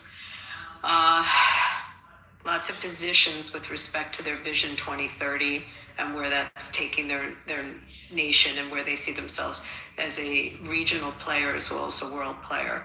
But with respect to Iran, it's definitely their position. I don't know if that makes any sense, but that's what the guy said, and that's what they published. They want to get out of the oil business. Do you know what the market cap of Aramco is? I looked it up. Well, yeah, but Aramco, but they're very clear in their Vision 2030 to diversify and get into tech and get into these other industries. And, they're handing out money to companies coming in that want to build infrastructure in their nation, doing that. Hospitality being one for sure. And they're spending a lot of money on it. But there's other industries that they've invested in, including, by the way, shocking, but the green industries, even though it seems counterintuitive to being in the oil business. But green energy is something they've also pursued. But I would just take a look at it's easy. You can just Google their Vision 2030. Yeah, I've heard of it. This is the Saudi Arabian oil company. This is known as Aramco. This is their vital stats on the stock. Their market cap is $6.22 trillion. Are they 17? Are they under Apple? It's 5.2%. John, are they under Apple? They were the biggest in the world. And then Apple overtook, so I didn't know. No. They are? No, Apple's not as big as Aramco. Yeah, but again, look at Apple's 3.9 trillion. Aramco is 6.2 trillion. I mean, that's incredible. Just look at the Sovereign Wealth Fund, look at that Vision 2030, and it'll tell you how they see themselves as a player. They're also all about their DEI there is about women, and trying to say that it's all about inclusion now for women. But it's just very interesting how they invested Elon Musk's XAI in a private equity deal. I think it was like a $2 to $4 billion deal with Elon Musk, because XAI merged with SpaceX. And it does put Elon Musk at like almost the trillionaire level. It's unbelievable.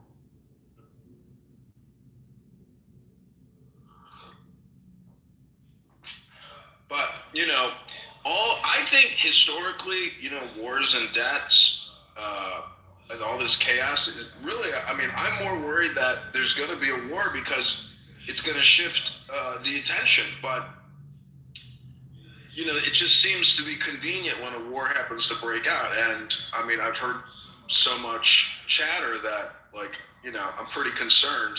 And the buildup, is basically potential energy. And so what's the flow going to be? Lord, we're sitting in the hub of AI, right? Chicago, Great Lakes area. You know that. It's AI's everywhere though. They're building, estimated to build, I think it was like, I read 3,000 or 5,000 more AI data centers in the United States. I'm like, what? How can we already, like, we're already doing it. Like, everybody's already online. How many more data centers do we need? They're being built to crash and burn what's out there, what's threatening us. I think the buildup of data centers in the United States is a geostrategic move. I think it's what's going to make us dominant.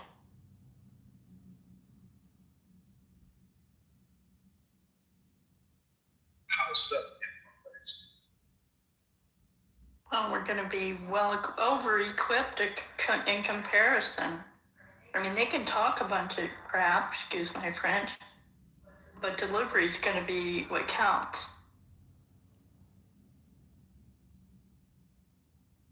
You don't think the AI is making people lazy and stupid, though? No, that's a different kind of AI that I'm focusing on. It's really more about weaponry. Are you talking about drones? Are you talking in weaponry, the use of drones? All of it. Are we talking? All of it, Abby. I mean, drones. She's talking about warfare, basically. I mean, AI. Yeah, thank you. I Warfare, was looking for the word. Thank you. It is warfare. But so much has changed with drones coming into warfare. No, but it's everything. I know what she's talking about. It's talking about hacking, shutting a country down, turning off the lights, drones, missiles, defense systems, how AI could be utilized in all of that. Electricity, gas. Yeah. You know, we just had a hack a few days ago in one of our casinos. Just had, forget the name of the company that came in and held them ransom. They paid it. They paid the ransom. It's pretty crazy. Do you know how much? They paid $1.5 million. What did they hack though? Into the whole system of the casino.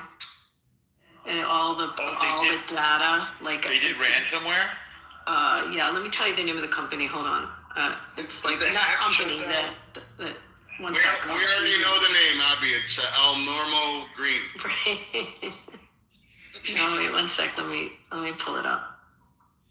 There's not a statue of El Normo in Vegas. Yeah, right on the strip. Next to Elvis. Saying I got you. Yeah, if I can say something, getting back to the question that Lord was asking about, what role Saudi Arabia would play in Iran. Before you jump into it, because you have so much beautiful energy, I just don't want Abby to be like, I want to hear what you have to say about the hack. But don't forget what you're going to say, just because then we'll forget it. Abby was looking up something. Hold on. The name of the hacker is it's Shiny Hunters. Shiny Hunters have pulled off a massive data heist against this particular property. It holds more than 800,000 records containing personal and employee information.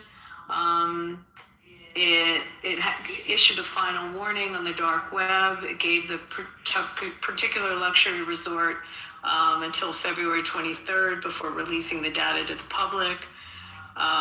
The pressure on the company and the threats to release the data was likely to mean the company had broken off negotiations. So now the gang is desperate, and that's not uncommon with the extortion attacks.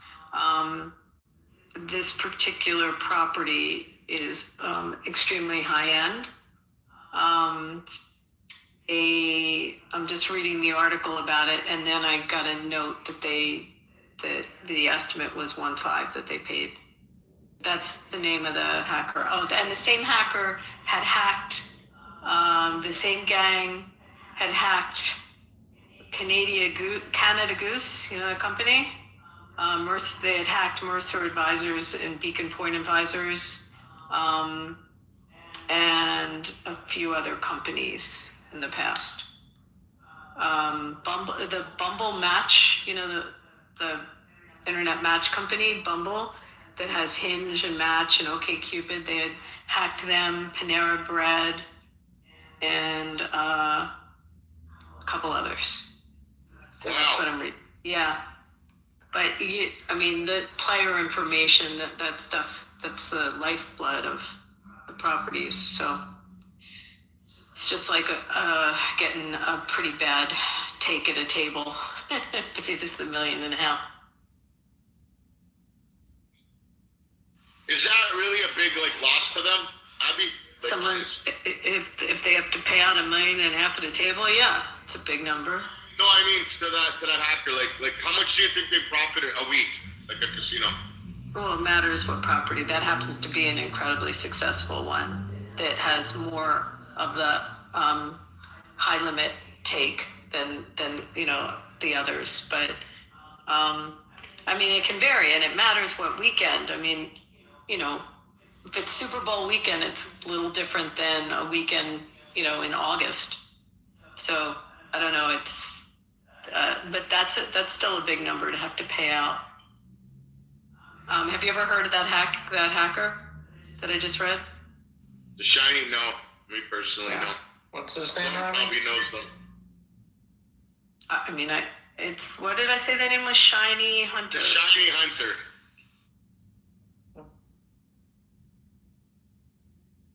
Sorry, you can go back to Iran now. Yeah, sorry about that. Go ahead, buddy. What's that REM song? Shiny People? Can I just say that Tiny little people. the good news about Clubhouse and the Iranian agents here, like Soren, etc., is that that's the best they got. I don't think there's that much to maybe worry about.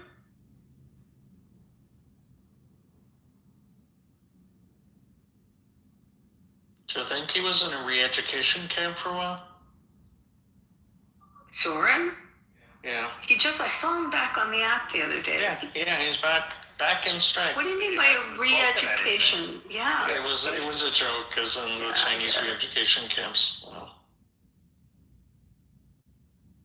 For one, would love to go to Iran, go to the Grand Bazaar and enjoy the incredible food. Because to me, Iranian food is like some of the best in the world. The music is great. The women are beautiful.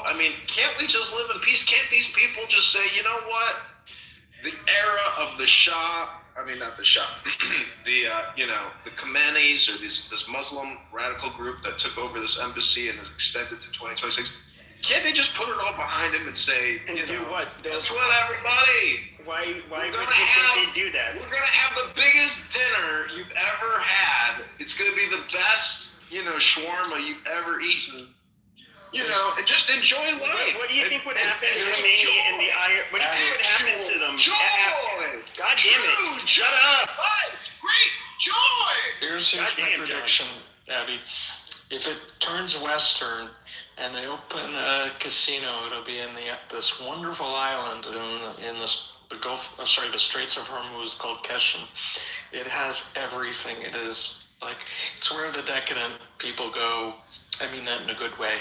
In Iran, it's got what's water it called? parks. The island of Keshem. QESHM. Just look at all the different attractions it has on it. It's in crystal blue waters. Is that the place with the red sand? I don't know if that's red sand. I'll be honest with you. I just know it has just so many wonderful attractions, and it's right across from Abu Dhabi. So it'd be like a little puddle jumper away. Literally. All the Emiratis could go there. Well, the Emiratis are getting a casino in about a year. I know, but for whatever, if they wanted to. There was one, Jeff. There was the Shah during the time of the Shah. It was a very successful one in Iran. Isn't there? It's kind of like what happened to the Cuban ones. Yeah, exactly. When Lansky lost them in Cuba. So we could you could go to Keshem, and then you could fly to Tehran and have dinner, and then go skiing. Because Tehran's right around there's a mountain range right around Tehran that's just wonderful skiing. Say it, Q. It's in Q. It's near Bandar Abbas. QSHM. It was sort of considered like a free zone The way there are, like Hong Kong was a little bit different than China, but they kidnapped a retired FBI guy there, and they've kept his remains for years. He was out of Queens. I think his name was Levine or something. I have to go look it up. But the FBI has often wanted to at least get his remains back. If you type Bandar Abbas, BANDAR space ABBAS, it's right next door. It's an island. I'm looking at the pictures now. Wow. Yeah, it's beautiful. So, regarding the question that Lord earlier asked about the role that Saudi Arabia might play in Iran, I would say there is almost nothing common between Persian culture and Iran and any other Arab country, including Saudi Arabia, because they are inherently Muslim, but Islam took over Iran. We were originally not Muslims, we were Zoroastrians, and also we don't have the same language. We speak in Farsi, Persian, but they speak in Arab, and our cultures are quite different. And they have nothing, no role to play. And again, I would just ask everyone, but when you refer to the quote unquote Gulf, that Gulf has a name. The Arab countries call that Gulf.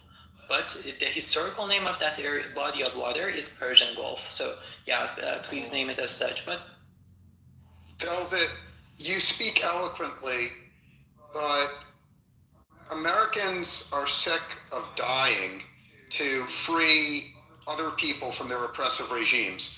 We're willing to fight a war. Please let me finish. Don't interrupt. Americans are willing to fight a war to destroy the nuclear capability. But no Americans are willing to die to free you from your oppressors because, and I'll land my plane here, a shitload of Americans died in Afghanistan and in Iraq, and we got no fucking gratitude from anyone. So Americans are not dying to rescue you. If you want us to die to rescue you, please fuck off. Respect. First of all, you are a very rude person, because there is no need for you to use language. We can be respectful to each other. So what we demand from not just the United States, but the whole international community is not boots on the ground. People will overthrow the regime if there is an equalizing factor in place. So all you need to do, not just for the benefit of Iranians, but for your own benefit. Because the regime wants to destroy your country, whether you like it or not, whether you accept it or not. If you don't act now, in sometime in the future, in a few years, they will talk in either nuclear language or ballistic language. You cannot just ignore that fact. From age of 7, they teach us every single day to school, in the schools, to chant death to England, death to America, and death to Israel. It's part of their ideology to destroy your country. And about the comparison that you are making, and I'm actually sick of hearing it in the propaganda and mainstream media, that people are making false comparisons between Afghanistan and Iraq and Iran. There is a contextual difference. In Afghanistan, people were not against Taliban. The United States attacked Afghanistan. In Iraq, people were not against Hussein when the United States attacked Iraq. Even now, Iraqi people are speaking highly about Saddam Hussein. But Iran's society, as I keep repeating it, Iran's society is a progressive, freedom-loving people. We want democracy, women's rights, LGBTQ rights, separation of religion from power, all those progressive values. So you cannot make that comparison. And for 26 years, we have been fighting with our bare hands with this regime. But we do not beg your support in any way, demand, and not just yours, the whole international community, because first of all, it is a humanitarian issue, and second, it is for the benefit of the global safety and security, because this regime is an extreme terrorist funding regime, which are using our wealth, our oil, to fund terrorist organizations such as Hezbollah, Hamas, Hashd al-Sha'bi, Fatemiyun, Zainabiyun, Houthis in the Yemen.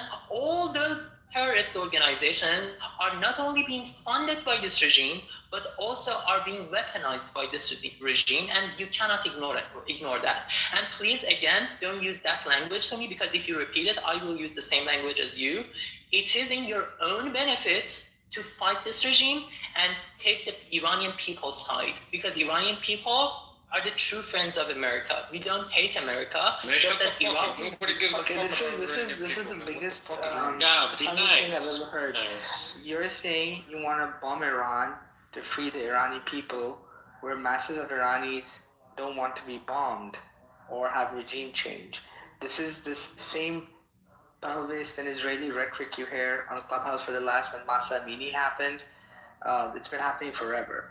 So the only thing that's changed is now, after multiple CIA attempts to overthrow the regime, and it still had support from the people, now what's happening is the Fifth Fleet is going to stand and bomb the crap out of Iran, take out Iranian leadership, and then what's going to happen is proxies and militias like the Kurds and the Baluch from Jundullah from the south, which has already been funded by CIA, is going to come break Iran into pieces. That's the reality. And there are people sitting here that are happy that this is going to happen. That's the sad thing.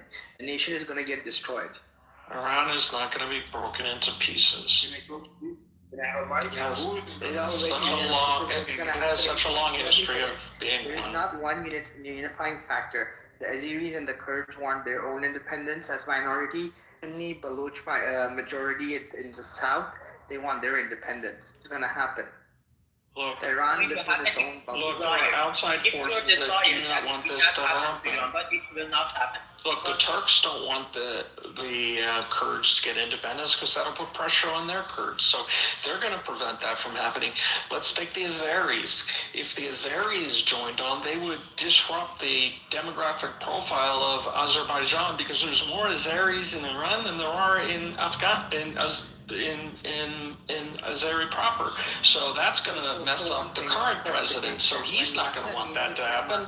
And he'll He's talking, sir. You're factually wrong. I'll just give you a fact. When Masa Amini riots started happening, Kurds were doing an armed rebellion in the north. And if you look at the surveys at the time, they still wanted to be part of Iran. Like, if they didn't care, they wouldn't do anything. Like, they honestly, look, it has been such an integrated country for centuries. They're not about to break apart. It has the highest potential for balkanization, I grant you that, but it has the least likelihood to actually do so. For instance, I'm an Azeri myself. I come from a city in Azeri parts of Iran, but we all love our homeland, Iran. The president is Azeri. The president is Azeri right now. The president of Iran is Azeri. So if they did Larry's, he wouldn't be president. Everyone is included. It is this myth that everyone's just gonna like run their separate ways. No, it's just not gonna happen. Hello, can I have a mic, please? Honestly, people like Velvet, the only reason they have a spot to talk in is because they hate Islam. That's the only reason. They're not. This is a political discussion. I won't deny that I'm not only Islamophobic, but I'm also I have Islamic trauma. We have suffered under Islam. Nobody cares about that, though. That's the thing. Also, he has a right to, Marco, he has to feel that way. He has a right to feel that way. It's been pointed out, but like, whoa, you can point it out, and it's okay now, but... I'm not done. Velvet, it's the United States that put Iran under sanctions for decades, and the reason why our economy is such a shithole, it's because of the United States. And and why did that happen? I mean, why was it put under sanctions? It was a cool thing to take a bunch of American citizens and hold them hostage. That was a cool thing to call for the death of America and the death of Israel and to export terrorism.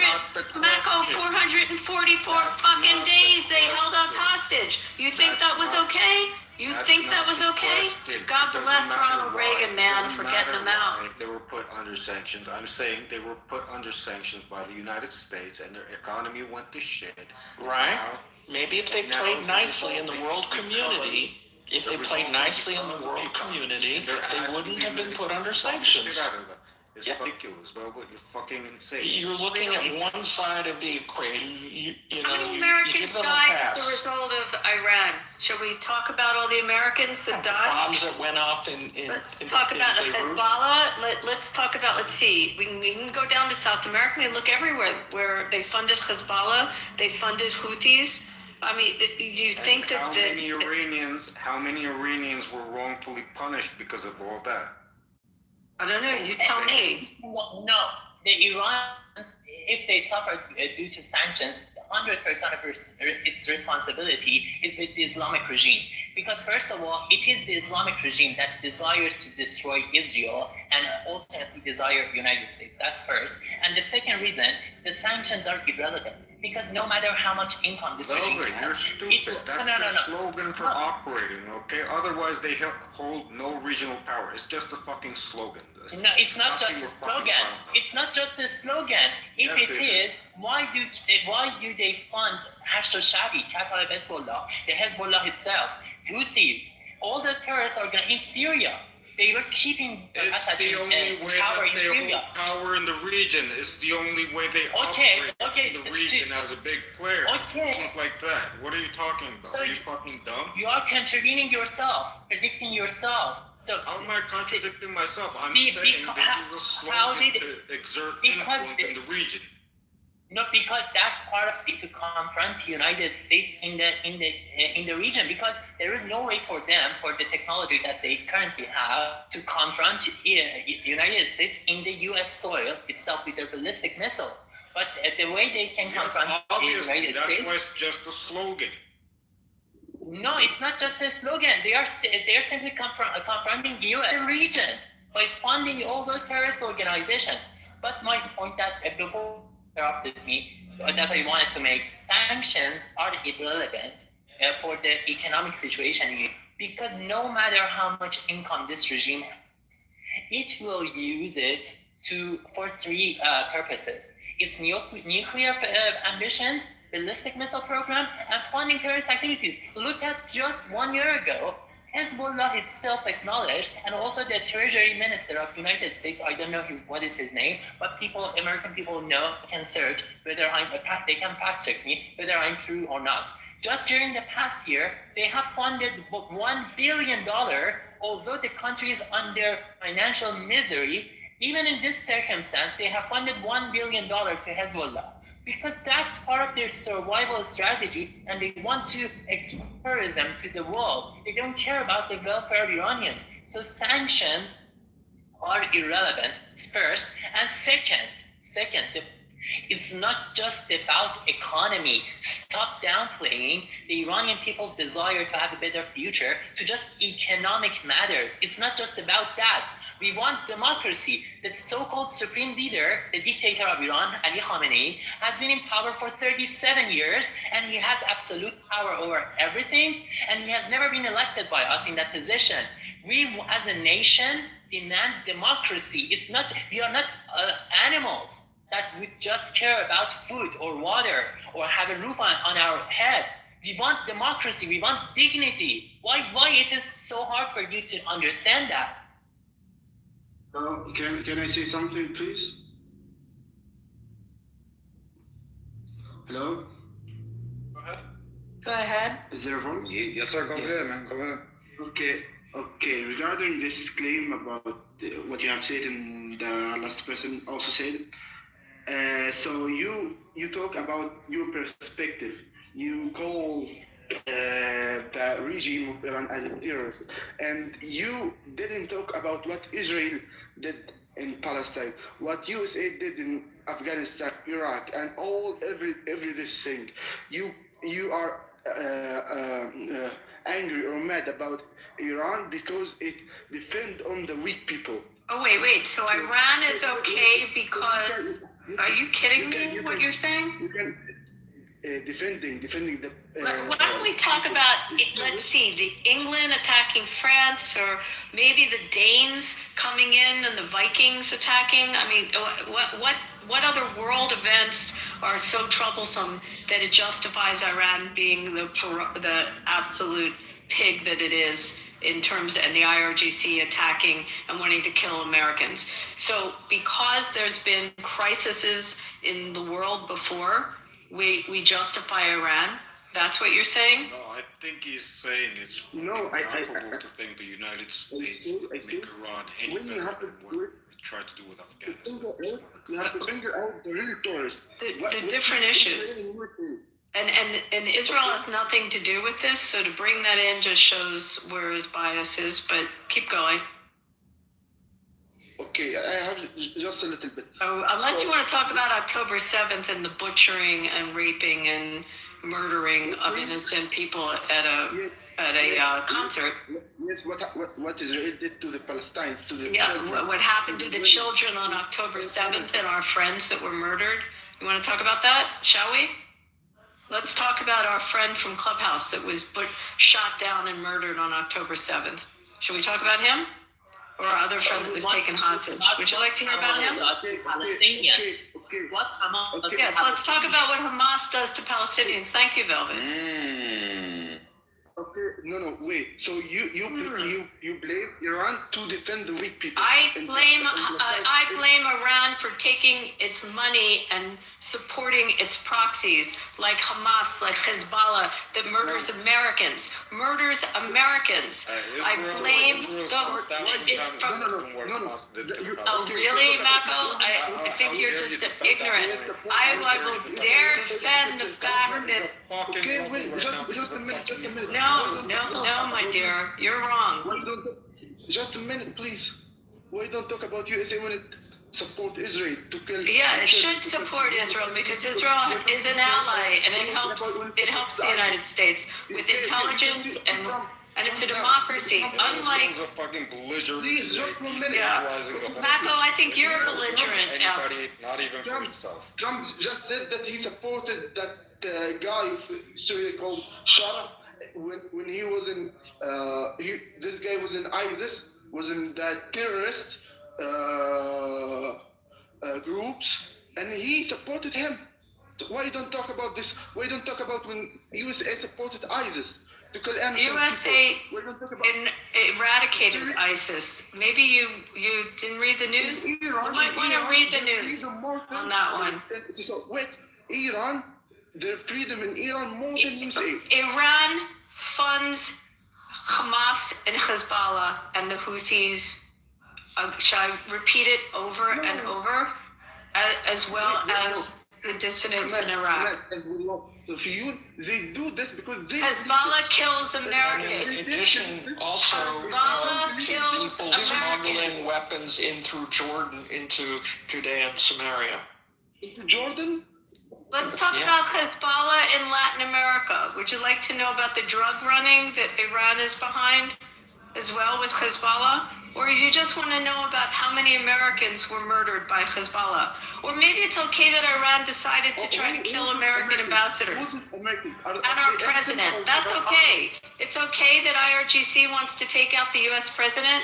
You think that's cool? Do you? Do you think that's cool? Do you think that's okay? Yes or no? Is it okay to want to assassinate our president? That they had a plot? Is that okay? To have what? What did you think that Iran, the Islamic regime? Is it okay to want to kill the U.S. president? Yes or no? Please try again. Is it okay to want to try and kill the U.S. of A. president? Yes or no? If people like Velvet have their way, is it okay to want to kill the U.S. president? Stop interrupting, fuckhead. Marco, is it okay? He knows exactly what you're saying. He's just playing dumb, which he is dumb. It doesn't matter if it's Trump or Biden. It doesn't matter if it's Trump or you retarded. Is it okay to kill the president? We are talking now. Is it okay? Listen, fuckhead. Is it okay to want to kill a president of the United States of America? Yes or no? Yes, to kill Trump, yes. Okay, you're retarded. Honest. Well, I hope this app is monitored. I pray this app is monitored. They say It is, and I just made a report too. Wow. Homeland Security, piece of shit. So, Mako, on to you. Is it a U.S. president? Suck my dick. Okay, both you guys are dropping. Later, fuckheads. You guys are such scumbags. And there you have it. Why do we give them airspace? I don't know, but They're retards too. when you actually ask that question and they're boxed in and they give you their honest answer, it's frightening. But that's what's out there, and that's what's come onto social media. If you go on Instagram, Facebook, Twitter, this is you notice a lot of these terrorist supporters are all into like homosexual activities. They all want you to suck their peepees. Why is that? That's what they resort to right away. No women will do it. Question right away. They're like, "Give me fellatio, give me head." Who does that? People not getting it.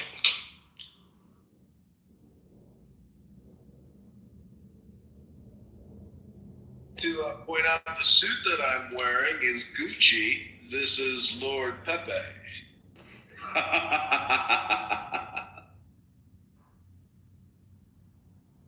This was shopping in one of Abby's luxury Vegas casinos.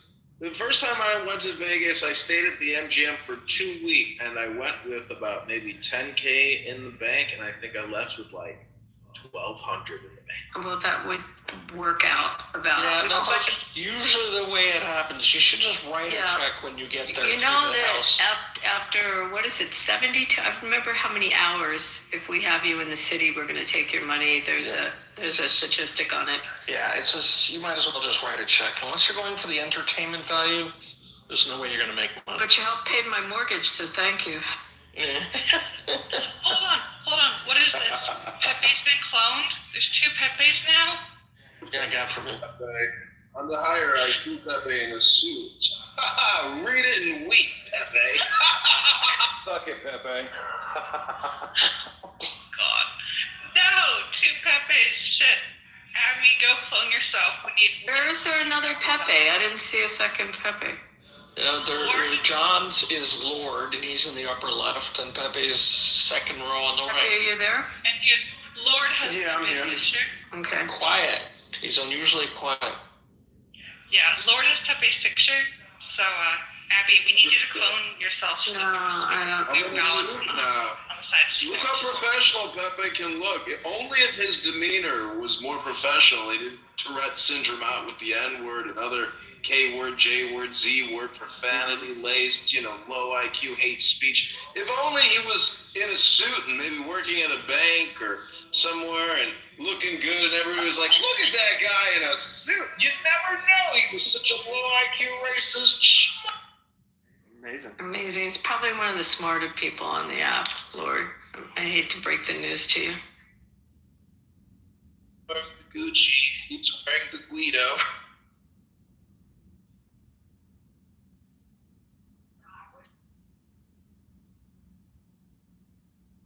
Welcome back, everybody, to Ironic, where we've been listening to individuals discuss what could possibly be the regime change moment of the 2026, historical event. Because I got a history book here, and I was reading yesterday about how this British ship capsized from a U-boat attack, and 800 British soldiers lost their lives, and I was like, God, what a tragedy. You think about how many people that impacts. That's like, if each person who dies is 3 close people, that's 2,400 people destroyed. Those relationships, super traumatic and great tragedy. And so I'm just wondering, if the Iranian government is shooting protesters with machine guns in the streets, and those piles of shoes are real, and they're just indiscriminately murdering people in the distance with rifles, that's pretty fucking crazy. And I gotta say, if I lived in a city like that and the police and I saw it with my own eyes, and the police were indiscriminately murdering people from a distance with rifles. Well, god damn, that's fucking crazy. You know, there's repercussions for that, you know, with the law. And attorneys and lawyers and other police and federal agencies, and those people who murdered those people would be arrested, photographed, booked, put in the news, and there'd be repercussions for those murders.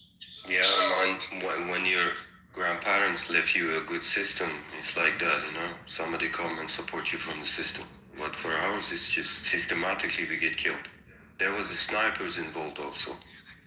Do you know the gun Dragunov? They have hit people with that, man. Imagine that.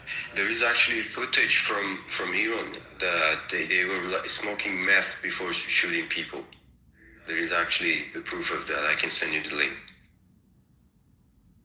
Storm into hospitals and shoot, release fire to the injured people, injured protesters who were actually being treated by the doctors and nurses. There are several footages and videos that the people, the protesters, have been shot on their head while still they have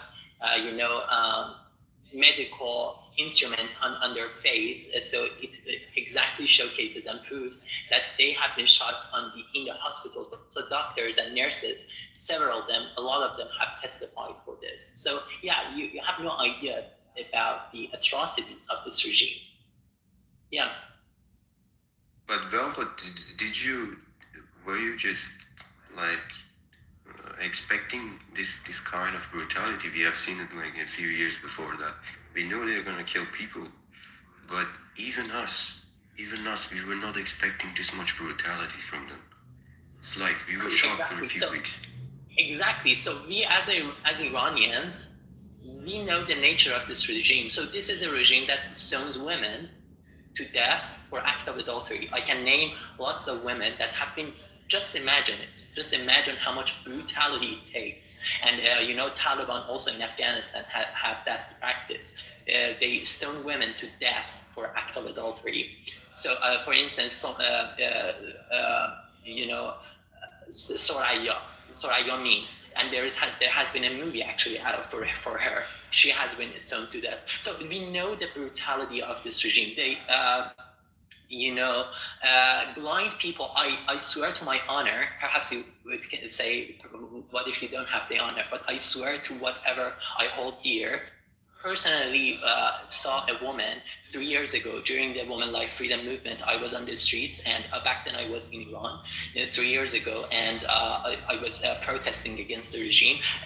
Persis, I don't know whether you have lived in Iran, but I was in Argentine Square. Right, I was with a woman. I was born and raised there. It's just a few years on the road. Okay, so the woman had been shot in her eye. The non-Iranians might not know that, but the regime intentionally shoots at protesters' eyes.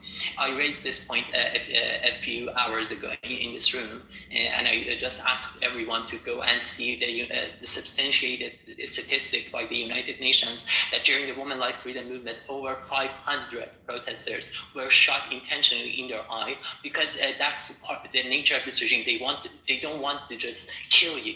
They want to terrorize you and other protesters and make you as a lesson. Sorry, it might disgust you, but they also shoot at people's genitals, right? I don't know Persis, whether Persis has seen the records and the evidence. My uncle works in the hospital, and he told me there were like 50 person got blinded there. And after they were doing this operation on the eye, these police officers, intelligence officers, were taking them to prison. And they were not even taking the antibiotics they were giving them. These guys, these guards, I don't know from which intelligence agency, there's a ton of them, But they were not even taking the antibiotics that they were giving them. And not just in their eye. After surgery. Not just in their eye. Have you also seen the evidence? Have you seen the evidence? Have you seen the evidence that they have been shot in their genitals, in their sexual organs? Yeah, there is footage of that, that we cannot send a link here, but There is a guide online, I think. There is a lot of footage. Yeah, in the Vatican online, exactly. So women have been shot in their sexual organs. So that's the nature of brutality. But as Persis is saying, we know the nature of this regime. We shocked in this round of protests. And then we hear someone like Arthur that unfortunately he came and in a very disrespectful way, that saying no, fuck off, and without me saying anything harsh to them, because we consider Americans and Israelis as our real friends, and we are allies, as opposed to any other country in the region, including Afghanistan, Iraq, or country. So I was a bit, annoyed by that remark. Given that trauma in our head. One of my classmates got both of his eyes out. They had to take them out. It was like too many pellets in the face, and he's blinded now. It's just crazy. I haven't talked to him yet, but our friends said that both of his eyes are gone. And, I've been thinking about a solution how to fix this. There isn't any. You wanna just do something for a person, but at this point, both of the eyes are gone. I have no idea what to do, Exactly. Let me put a link. I will search it for it. The name of the people who had been blinded by this regime during the Women Life Freedom Movement. But by the way, again, for non-Iranians, the Women Life Freedom Movement started because a woman named Mahsa Ajina Amini got murdered in custody of the so-called morality police because she had not worn enough hijab.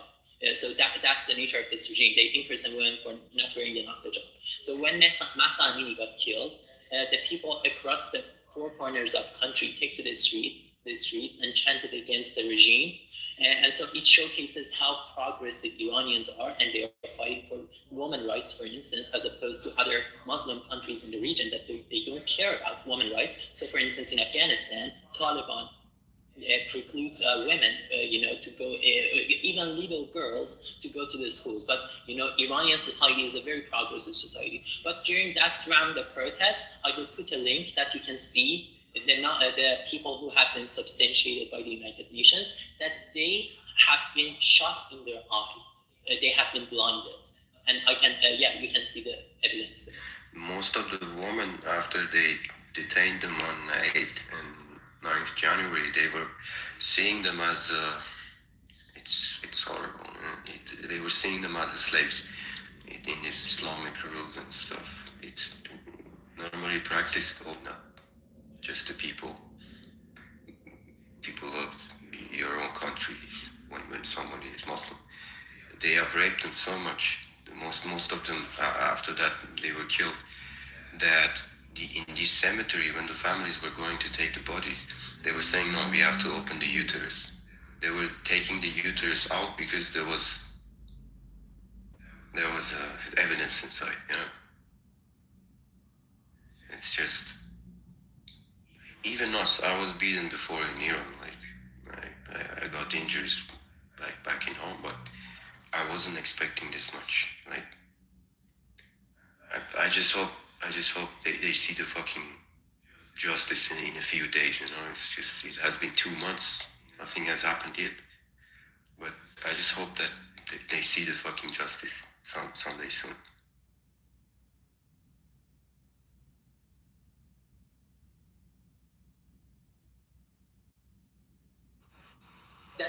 John Kitover.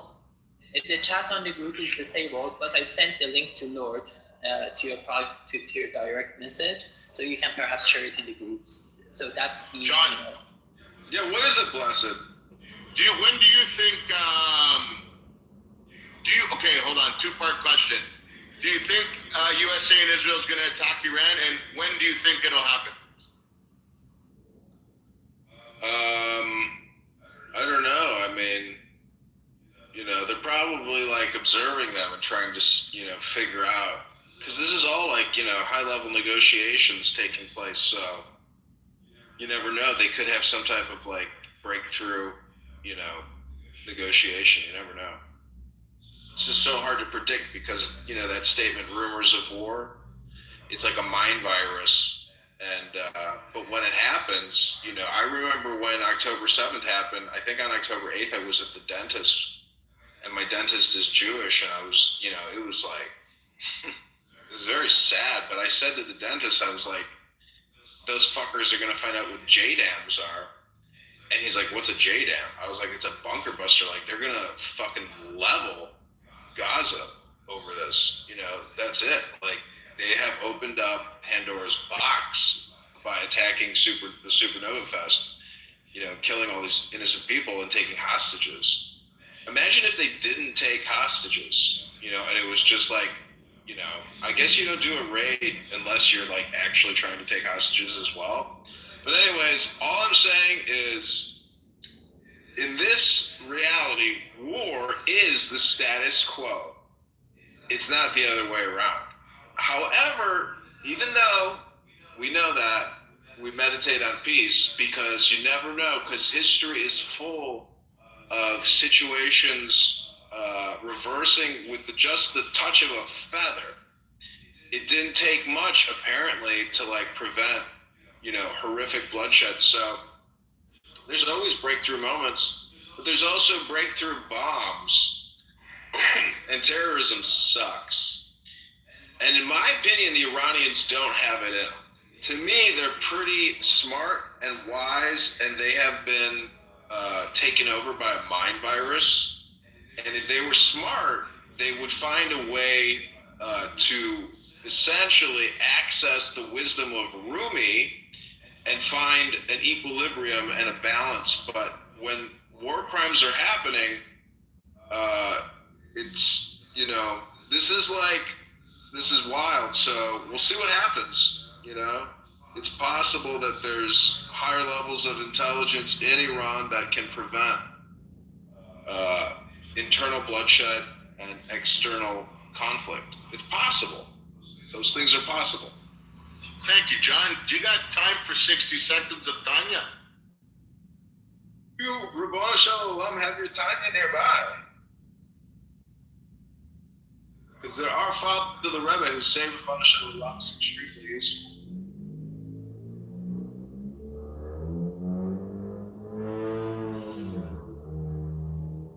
If you don't know what you're doing for Purim, you might not want to go to Iran and look for Mordecai or Haman or Ahasuerus. How do you say that guy's name? The king of Iran back then? What's his name? Ahasuerus, or how do you say it? English people call him Cyrus, but in Persian we call him Kurosh. In Persian it is pronounced Kurosh, but in English you call him Cyrus. Mm-hmm.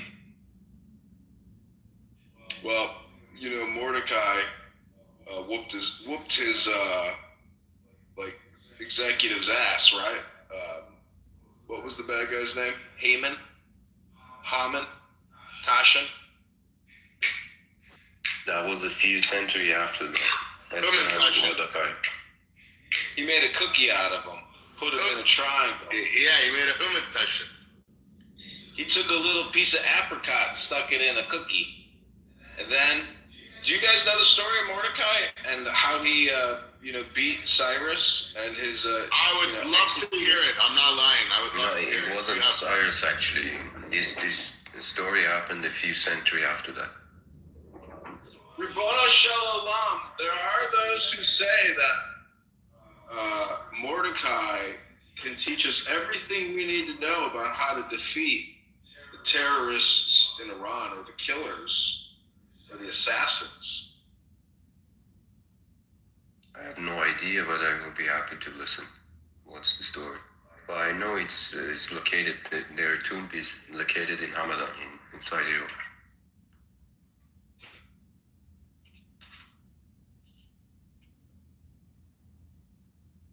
That was King Darius, not Cyrus the Great.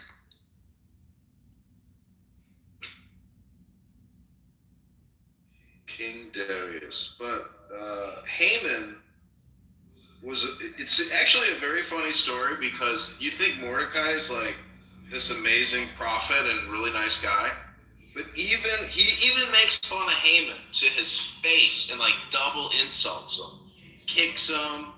Like Haman helps put Mordecai on like a horse or something, and then Haman kicks him. It's just like so funny. It was because like no matter what Haman does, he's screwed. But he's also a prick attempting to assassinate Mordecai. So it's like, you know, who's the asshole here, Mordecai or Haman? Haman's trying to fucking assassinate him. Like, you know, you could. Haman is the asshole. Yeah, the prime minister is the asshole.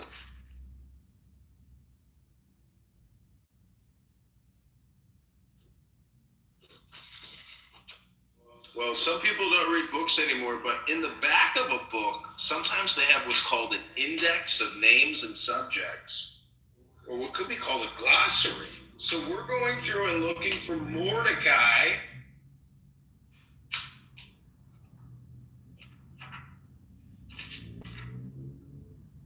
And Mordecai is not an anagram for more dick.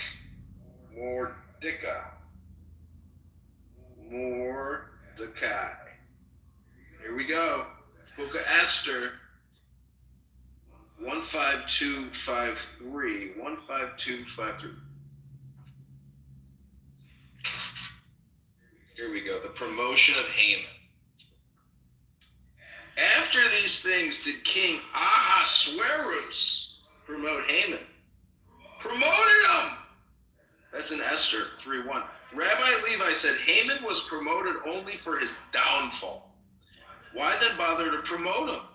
The answer will be provided by the parable of a common soldier who cursed the king's son. The king said, if I put the scoundrel to death, everyone will say, the king has executed a common soldier. I will first promote him and then execute him. So he made him a tribune, then a general, and after that he cut off his head. Likewise, the Holy One said, should Haman be put to death when he sank so low as to advise Ahasuerus to stop the building of the temple? No one will know who he is. Let him therefore be promoted and then be hanged. So he first set his seat above all the princes. Esther 3:1. And after that, they hanged Haman. Esther 7:10. This shows how the enemies of the Holy One become great only as a prelude to their downfall. And so Scripture says, though the wicked bloom, they're like grass.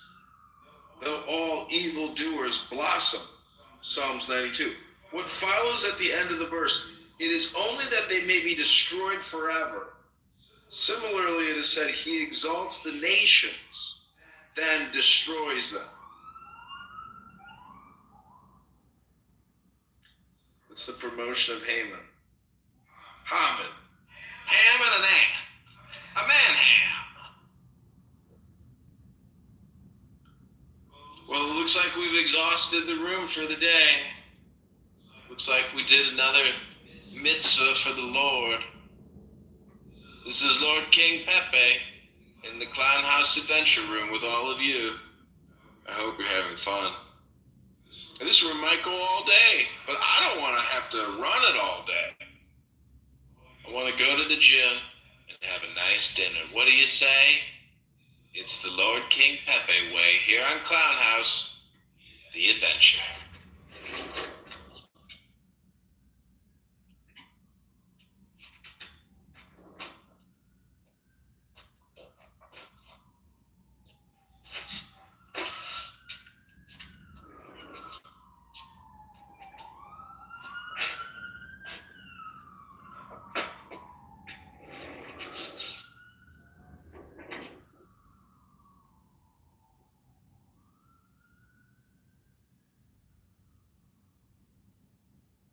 So it looks like all of my accounts I'm the only one left. The show's over, apparently. I'm all alone. So we're going to play a little music.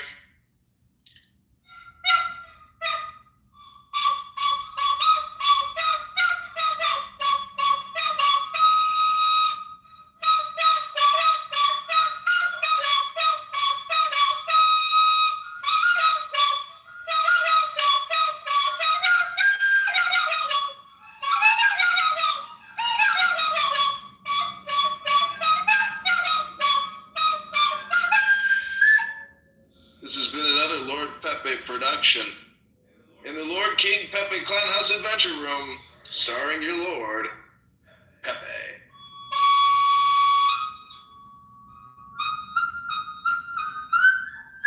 Lord Pepe.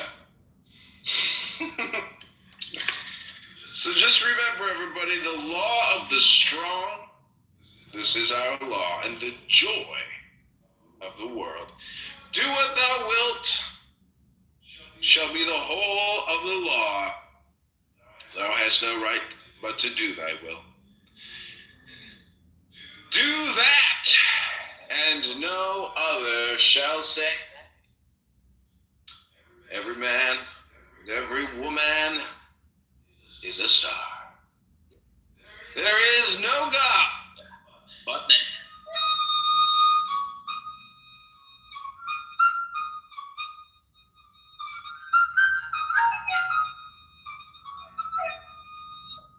Man has the right to live by his own law.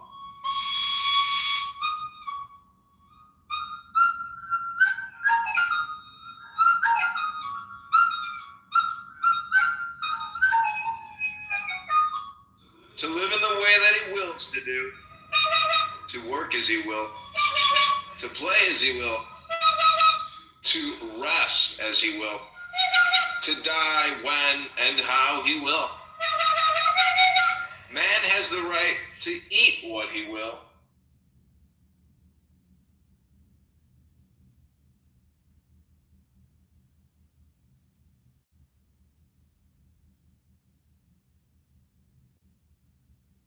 Oh, my friend the Sheikh is here.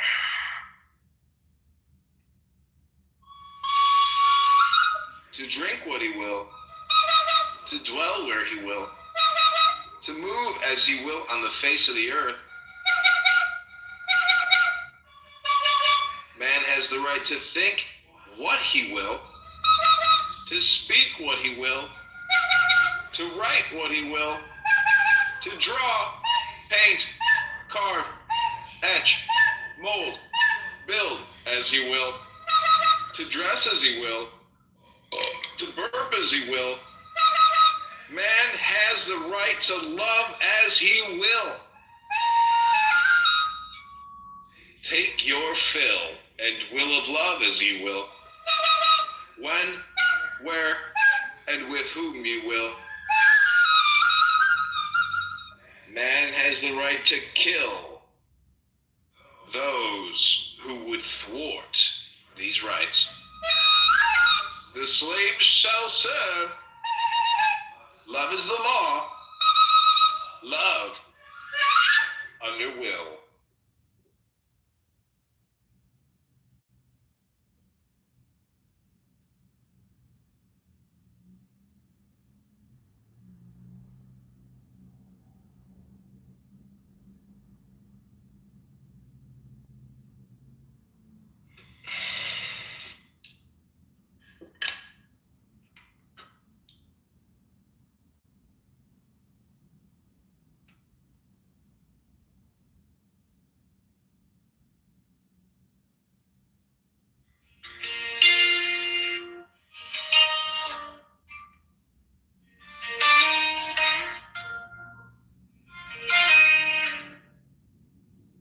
He said, wisdom is no man's hand. Joy is a child pouring. Beauty is your oven in kitchen. Peace free.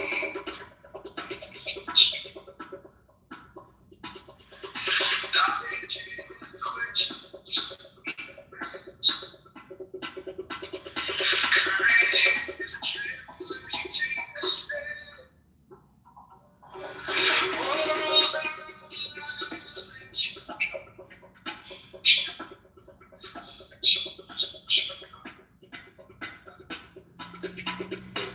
I see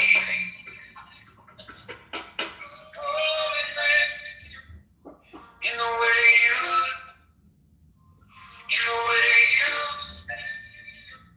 not some hate, not some distance. quiet and you're tired out. If I get lost, if I lose my way, teach me the heart of God in a human hand.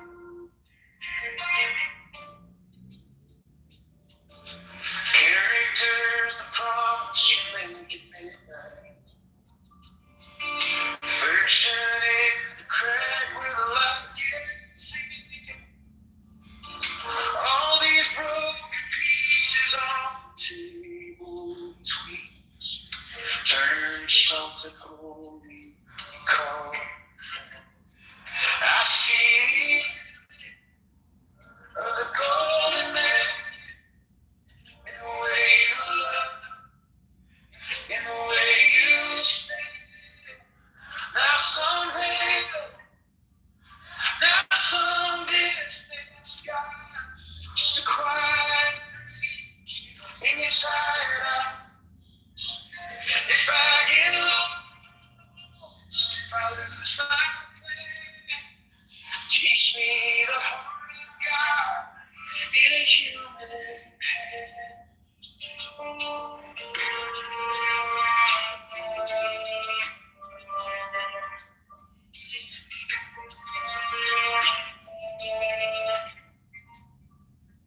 Every storm is glass window, every failure folded in prayer. If heaven has a place I looks a lot like mercy here. I see the of the golden man in the way you love, in the way you stand. Not some halo, not some distant sky, just a quiet grace in your tired eyes. If I get lost, if I lose my way, teach me the heart of God in a human hand. Teach me the heart of God in a human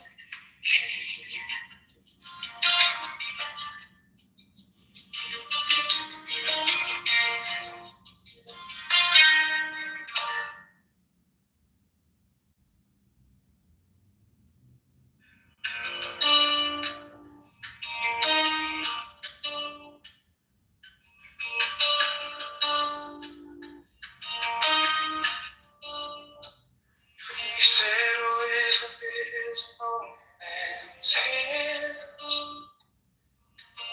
Joy is a child born in pain. Beauty is your mother, woman catch it. Peace is breathing through the ache and the strain. Knowledge is a question you still keep asking. Courage is a tremor when you take the stand. Morals are the lines that you draw in the shadows. Virtue is what you got when you got nothing left. I see the end of the golden man in the way you love, in the way you stay. Not some halo, not some distance, just a quiet breeze, tired eyes. If I get lost, if I lose my way, teach me the heart of God in the human hand.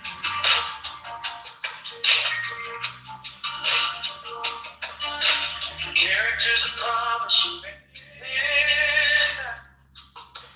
Perfection is a crack when life gets in. pieces on the table. Turn to something holy. Call me friend. I see the end of the golden day. In the way you look, in the way you speak. Not some hate, not some distance. Just a quiet, tired eye.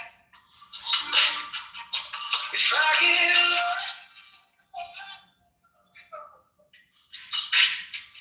if I lose, teach me the heart of God with a human hand.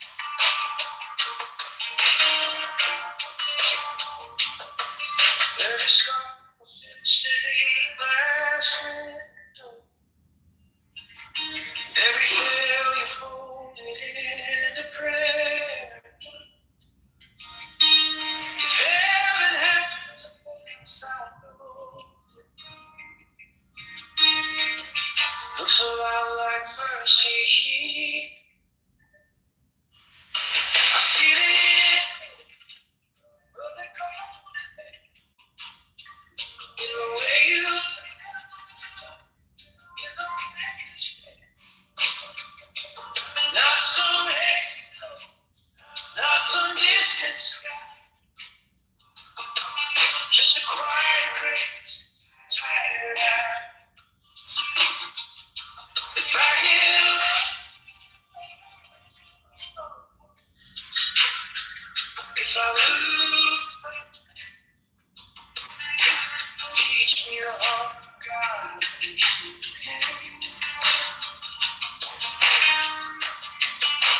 Teach me the heart of God. In a human hand.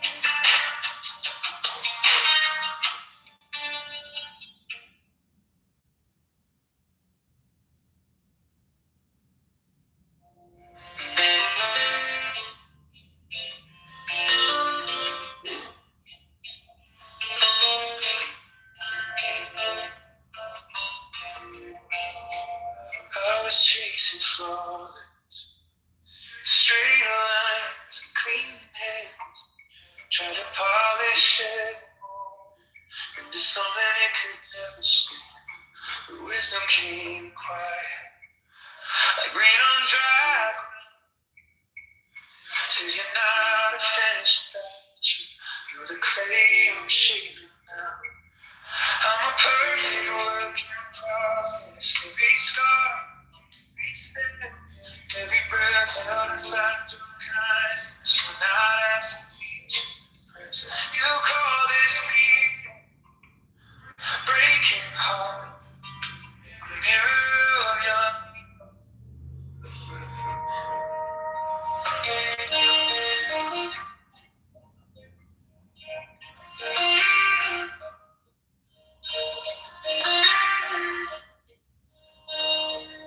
I was chasing flawless, straight line, clean hand, trying to polish it into something that can never stand.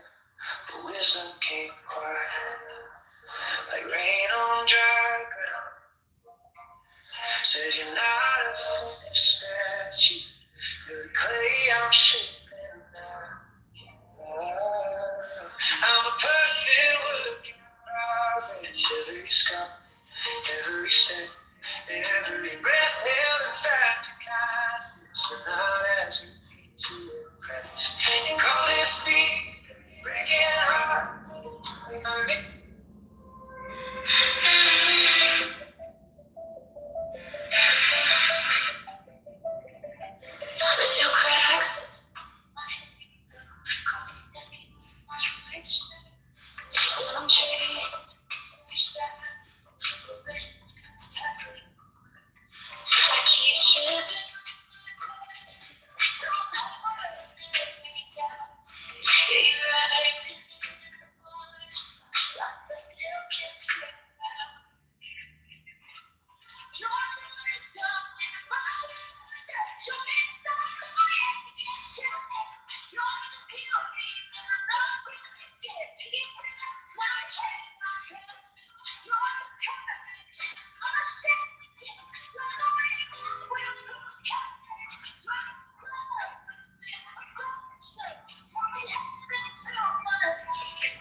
Little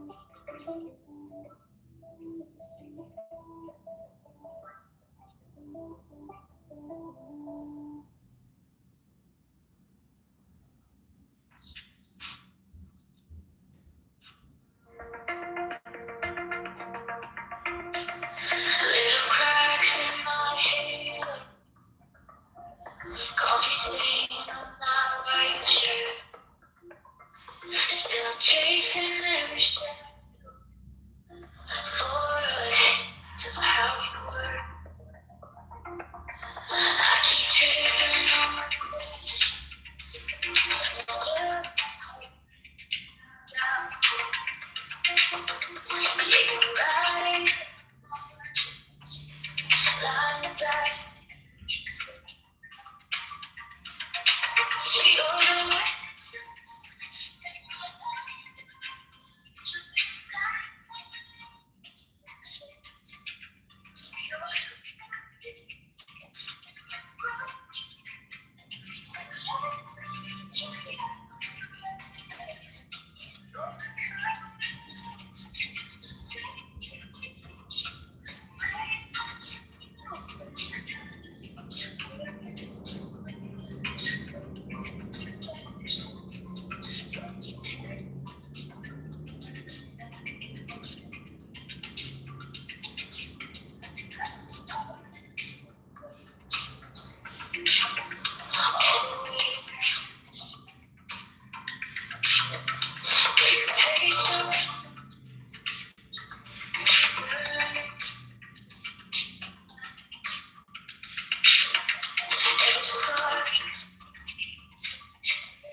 have to borrow from my normative framework as I know it to like instantiate something like freedom or rights that are like, you would just have a different way of doing it.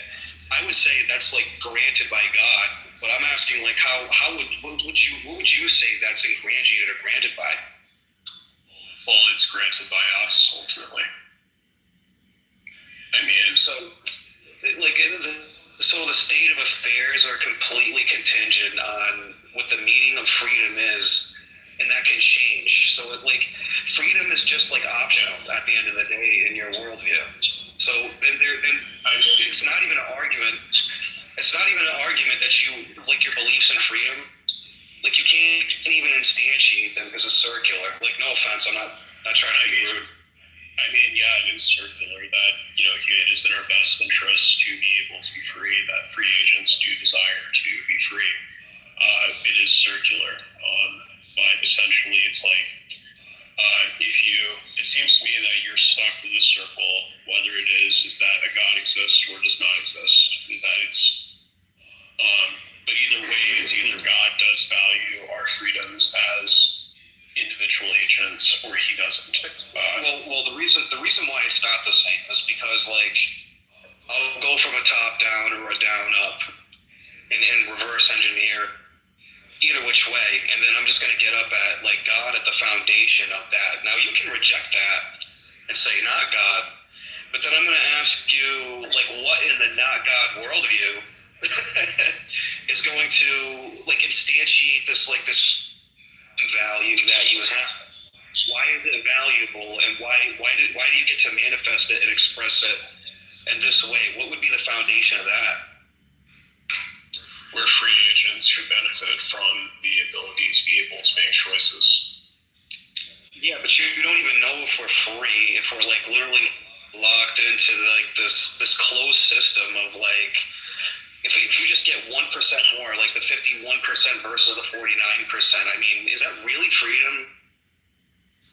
But then you have the issue, one second, and then you have the issue of the induction fallacy, on the secular humanist worldview, where if you're using statistics and science and sense data, gathering hypothesis, you do come up with new ideas, but then you don't get enough time to test them. You can end up with an induction fallacy. And usually one of the examples I point is the COVID issue, locking people in their houses and forcing them to take vaccines. Yeah. So, I mean, are you suggesting that, we can't have any sort of discussions about where do our freedoms begin? What are the basis by which, what are the limits to what we can do? What is it that our freedoms allow?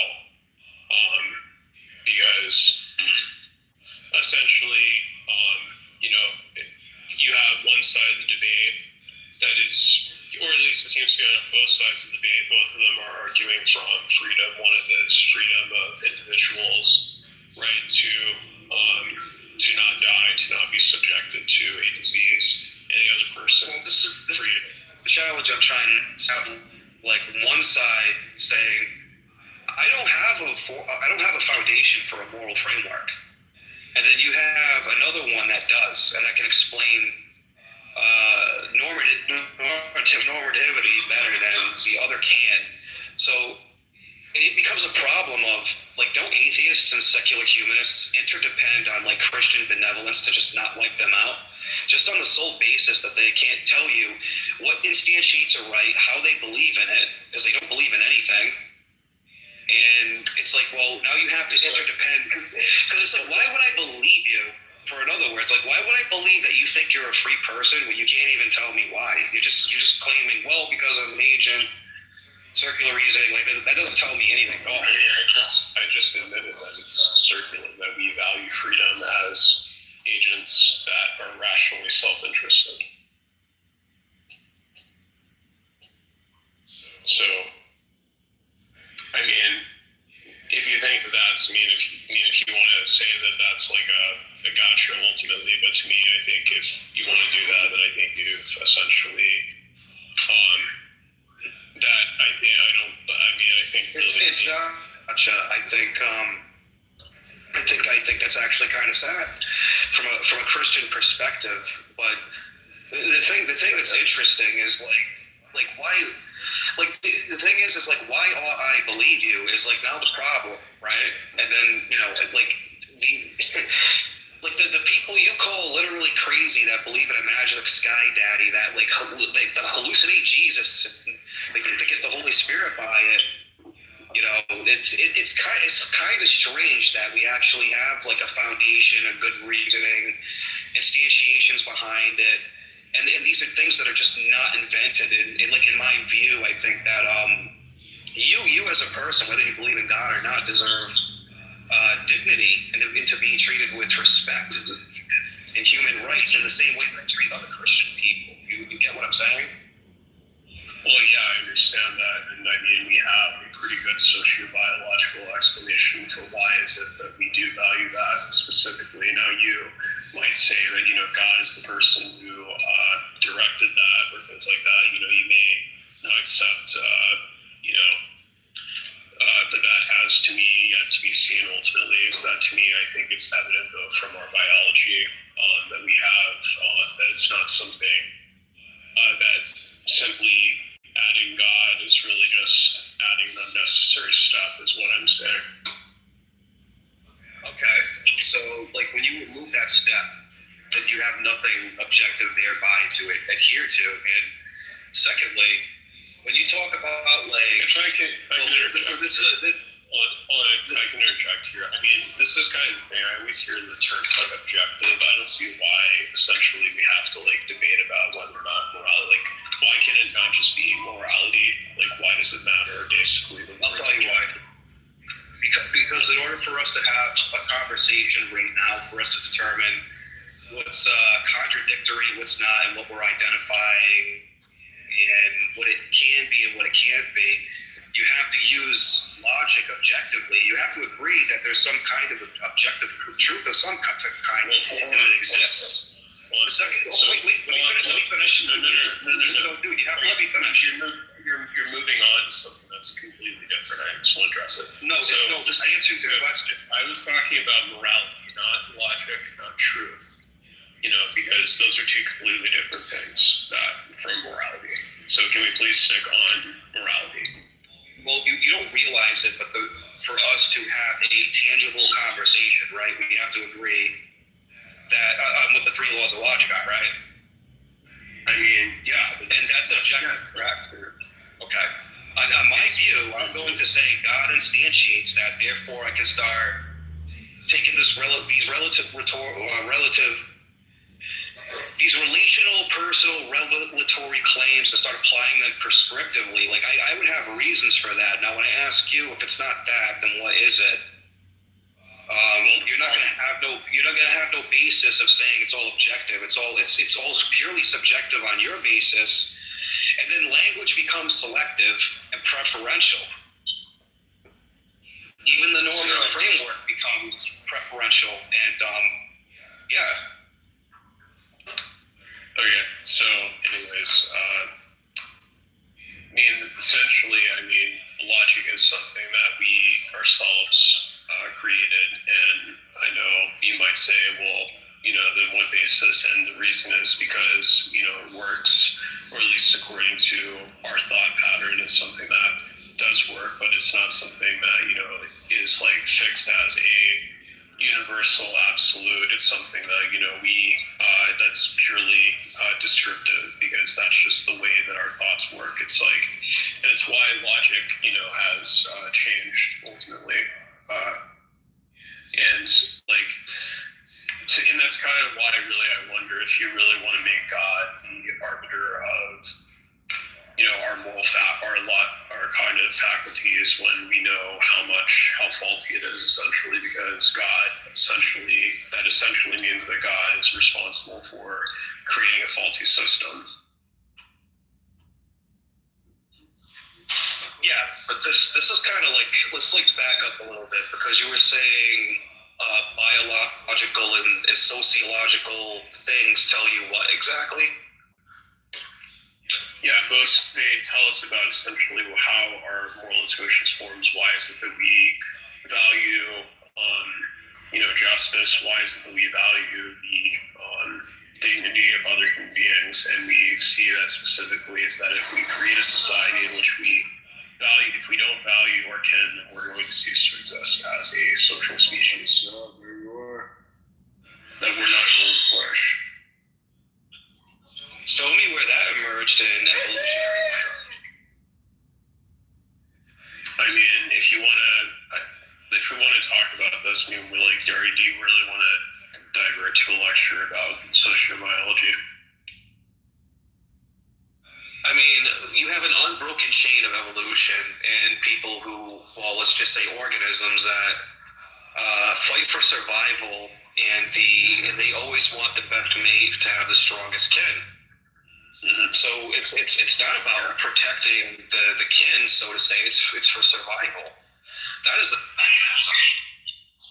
Okay, so I mean, do you know of any species in which essentially they can function, in which it's okay for you to kill your own kin?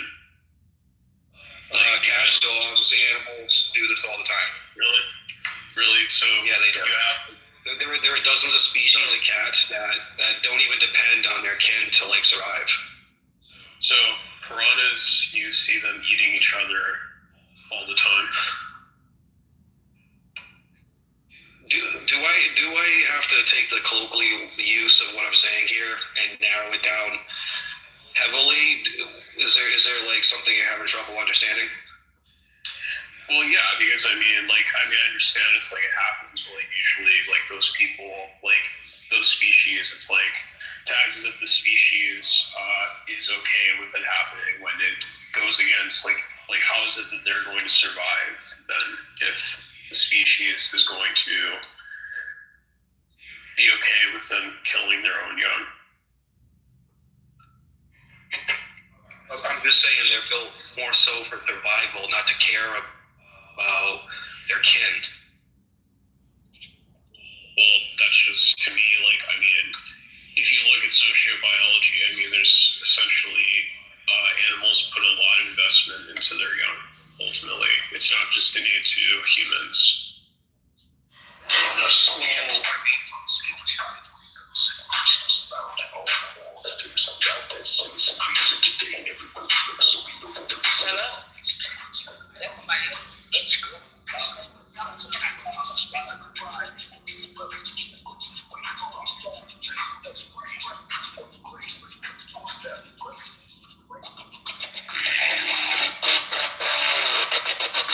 Today, let us resolve.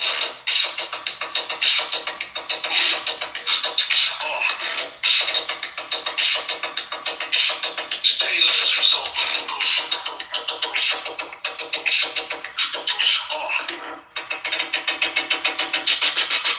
Today, let us resolve to accept the human amounts of grace that God has rained down from us. Yes, the promise of us without 20% grace abound, and all for more. There is no doubt that sin is a reason. So we got the rest. He's screaming down from heaven, showing every one of us as well. But our sins and our pride.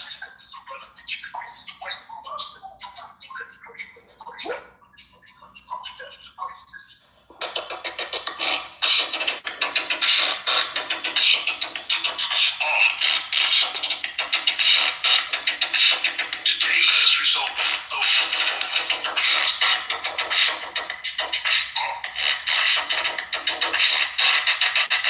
Today, let us resolve to accept the huge amount of grace that God has written down from us. Yes, the promise of us found when it was is about and all for more. There is no doubt that sin is a reason today. Everyone hurts, so we know that there is an abundance of grace raining down from heaven on each and every one of us as well.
Soul without end is the cleverness of the evil one. In exploiting our weaknesses, our likes and dislikes. I need to be free of those that I need to do. In order to attain the rest of them.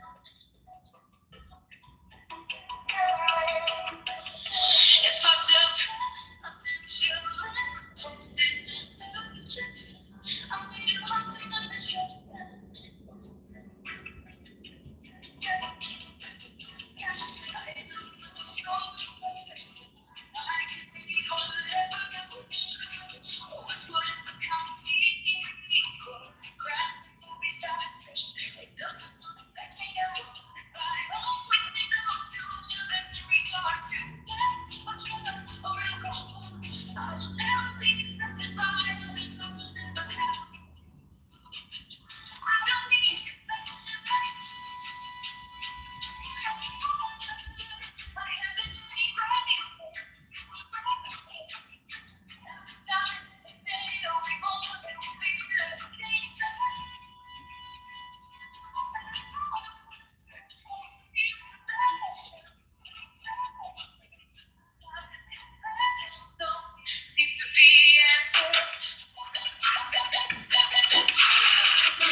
imitation of Christ. And then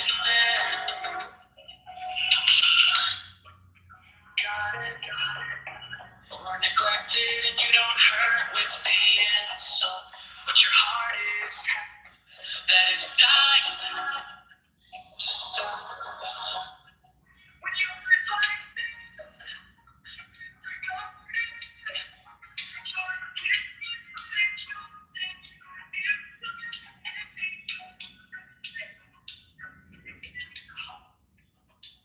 and take it all.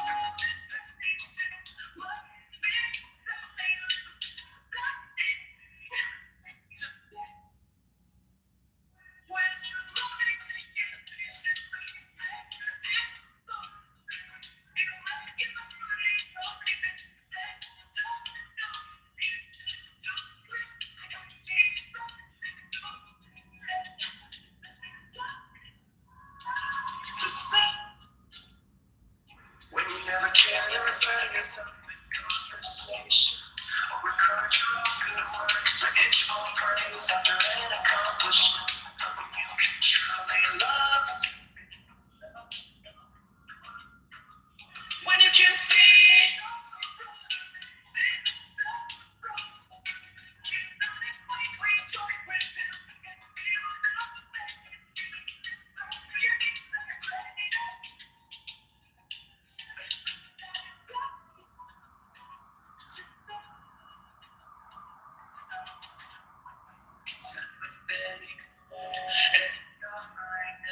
Any climate or any society that is dying to see. When you can take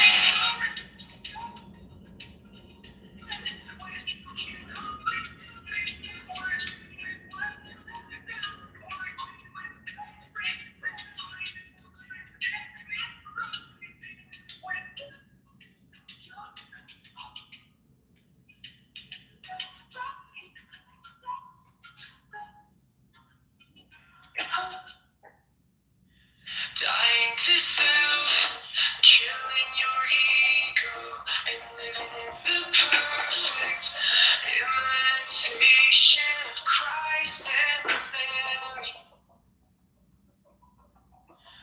When you are forgotten or neglected, and you don't hurt with the insult, but your heart is happy. That is dying to self. When your advice is disregarded, your opinions ridiculed, and you refuse to let anger and take it all in patience. Love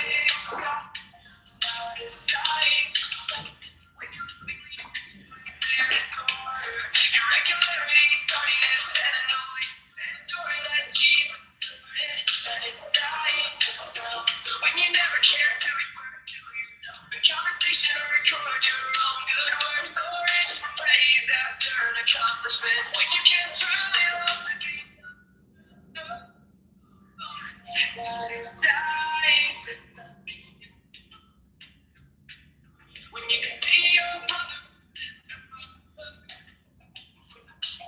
and can't honestly rejoice.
confession is the cause of great good to the soul, because it purifies and heals it and confirms it in the service of God. We ought not therefore to omit confession on fixed days for any business whatsoever, but go to confession first, and to business afterwards, and the first will help the last.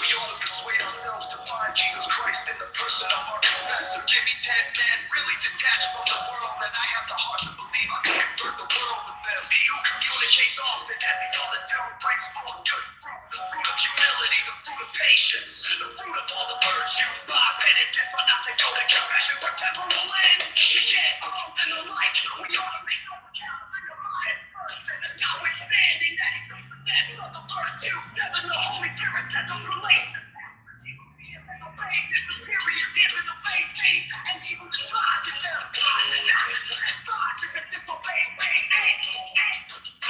If the servant of God would be walk for security, there's so many snares scattered in every place. He should have a blessed lady as his mediatrix with her son. I'm a sick man, may desire to get well, provided he feels this desire always with an if it please God. If it is good for my soul, we can do good things in health with sickness hinders us from doing. Tendency is we ought to ask God to give us patience. Because it often happens that when a man gets well, he not only does not do the good he proposed to do when he was sick, but he multiplies his sins. Blind rat, which always stays in the ground and eats earth and hollows it out, but is never satisfied with it. So is the avaricious man or woman. 12 penitents should never make vows without the advice of their spiritual fathers. If we do make such vows, it is best to make them conditionally. Or Masses said on Lucy's day with this bargain, if I can, if I do not forget it, because if I do not remember it,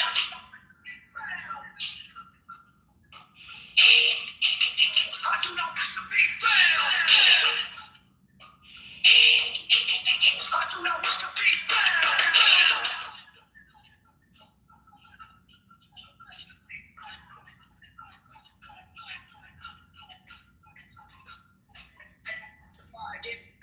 He ought not to do so because he is moved by an attachment to the thing, but from want and necessity, for it will never do to buy attachments. 15 certain little voluntary attachments of self-love must be cut through, and then we must dig round them and then remove the earth till we get down deep enough to find a place where they are rooted and interlaced together. The person must be ready to endure with a virtuous motive. He is mortified by others. To be in that odor with others and regarded and driven away as an indication.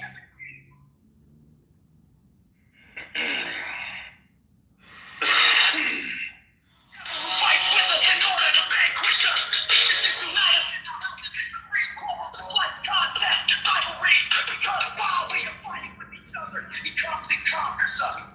It makes us more securely his own. 18, he who does not live go.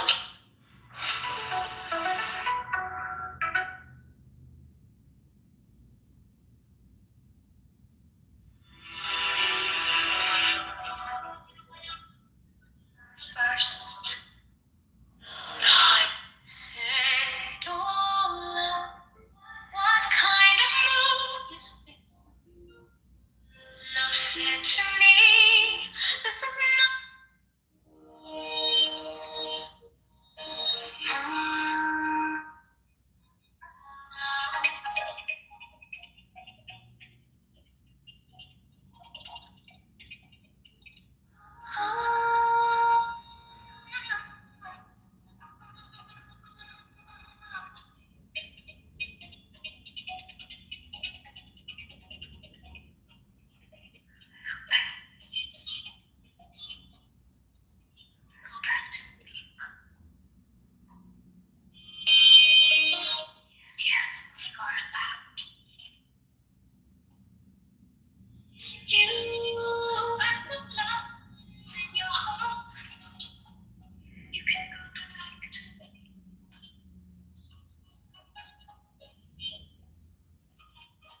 of heavens from the dust of the earth to a human being.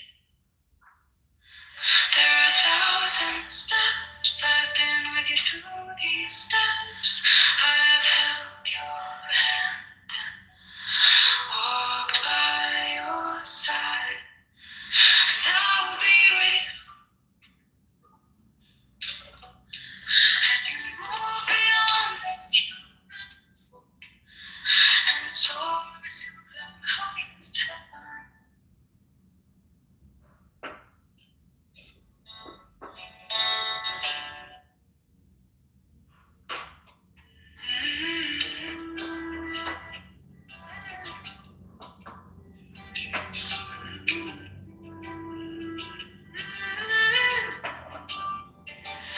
I've come to take you by your hand and bring you to myself. I've come to shine your light as you walk this path. I'll make you fearless. I'll make you fearless. And I'll place you in the brightest point in the universe. I have come like the breeze of spring to your field of flowers, so I can hold you by my side and embrace you tough. I have come to take my hand and bring you to myself. I have come to shine your way as you walk this path. Like the cry of love, I will help you reach the roof of heaven. From the dust of the earth to the human being, steps I have kept through these steps I have held your hand and walked by your side, and I will be with you as you be beyond this and soar to the highest heaven.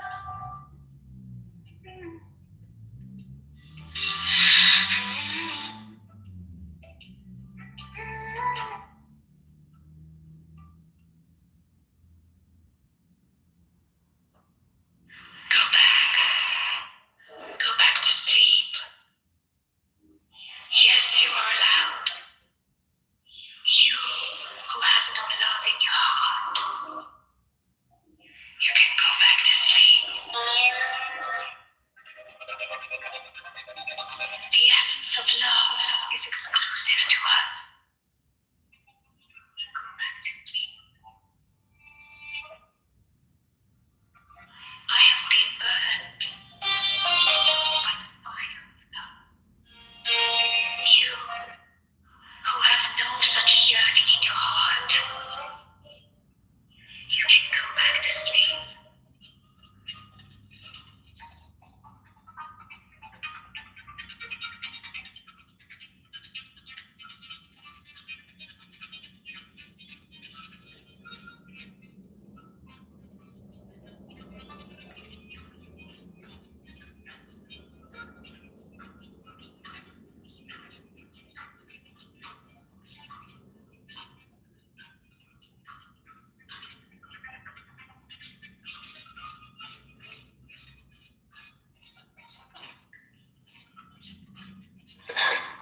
Pepe, they made you moderator?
celebration.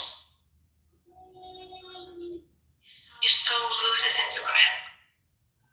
Your body sheds its routine. Hearing my hands clap and my drum beat, you begin to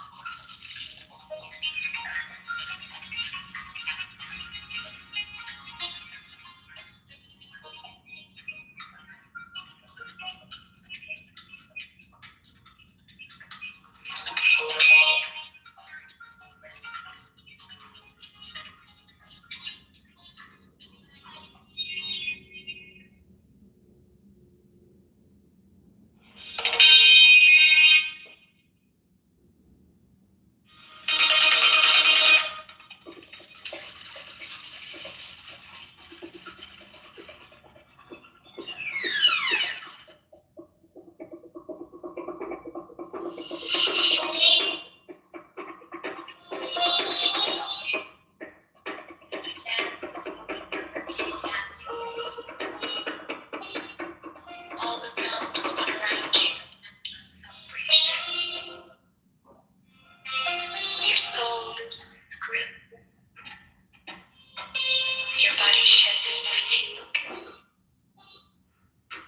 Hearing my hands clap and my drum beat.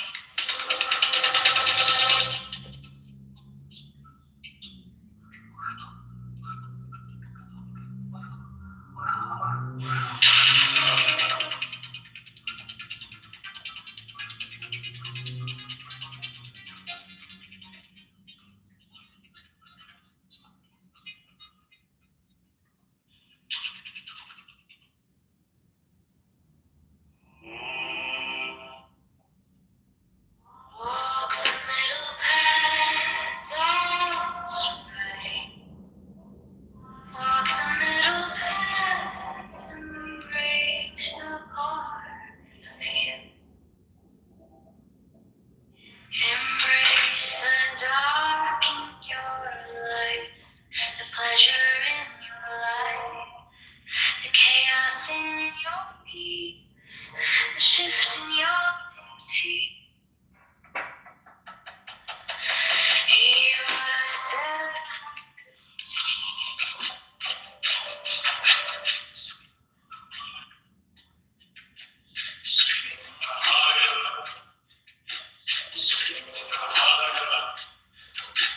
This is a masterclass. There's a prize to admission.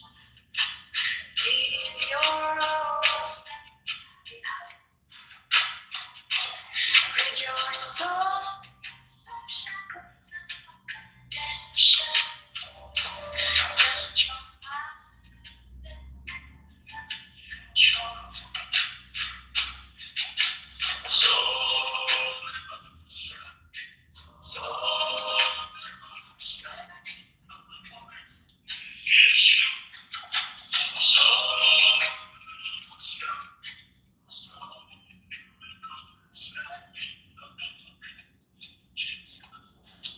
The beloved is you.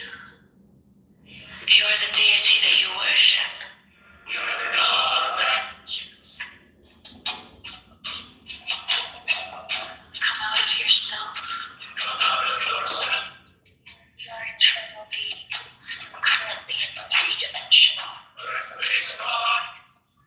The moment you are born, an escape hatch is placed in front of you.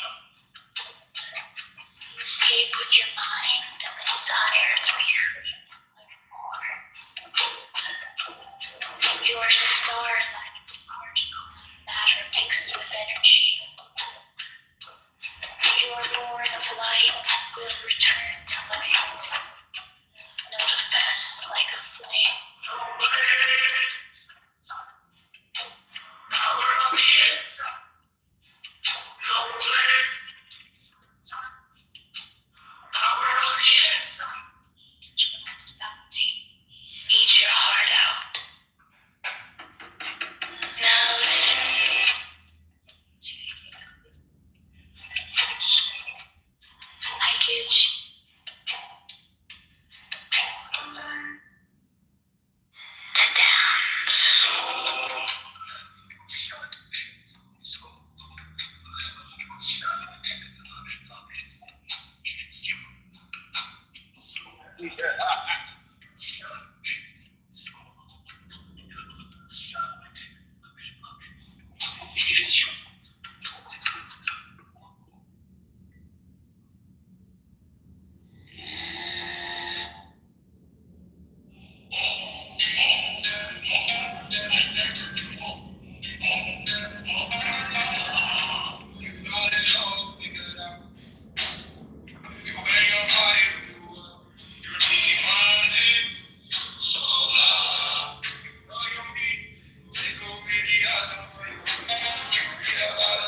small, tall, red, white, I can't move any less. You party on the tree, and you think you got it all figured out.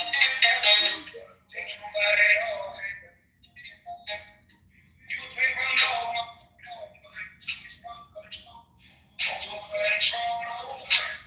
vicious circle to fight a soul. This is a vicious circle to fight a soul. You think you got it all figured out. You think you got it all figured out. You are all like, you are all like a memory. You are all like a memory.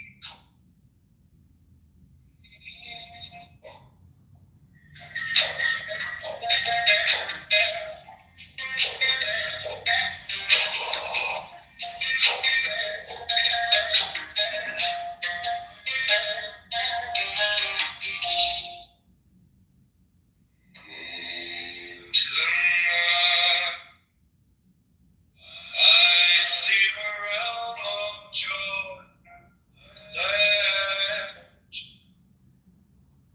I lost myself in it, and it has lost its no religion, no dogma, no conformity, no guilt, no shame, no fear, no boundaries, no uncertainty. But my heart was and the seven heavens are it's brilliant.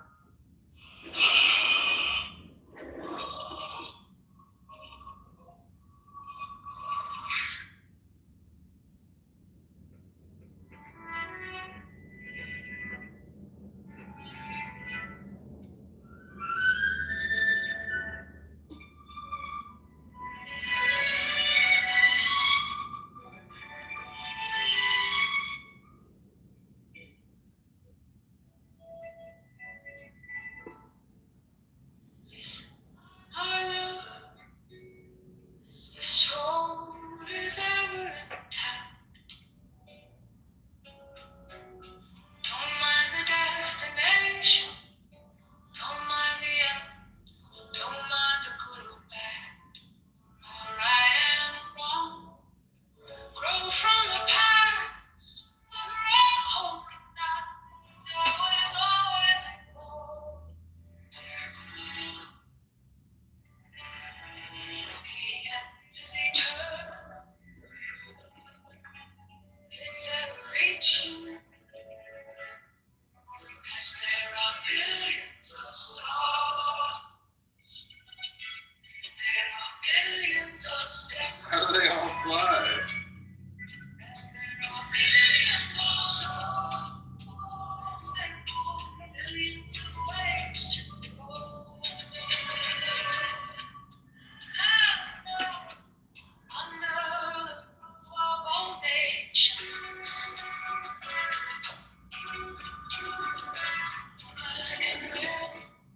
spoke of self-realization.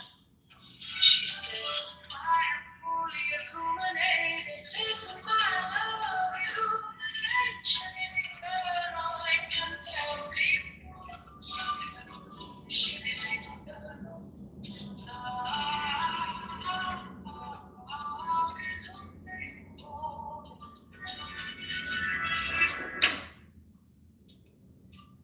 It's eternal. It's ever-reaching. As there are billions of stars, there are billions of steps.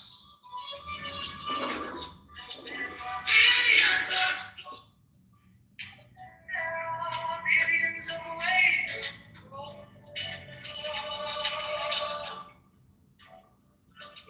Listen, my love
this in the midst of an ever-reaching hand.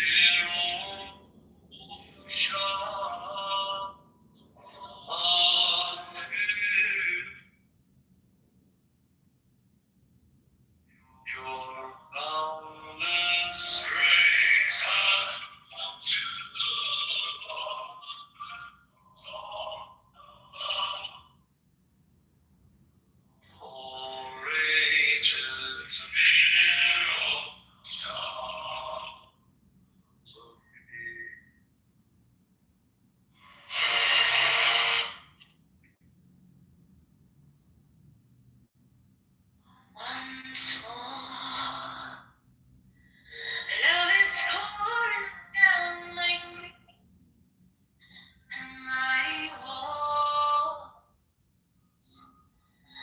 Once more, it's the night of the full moon.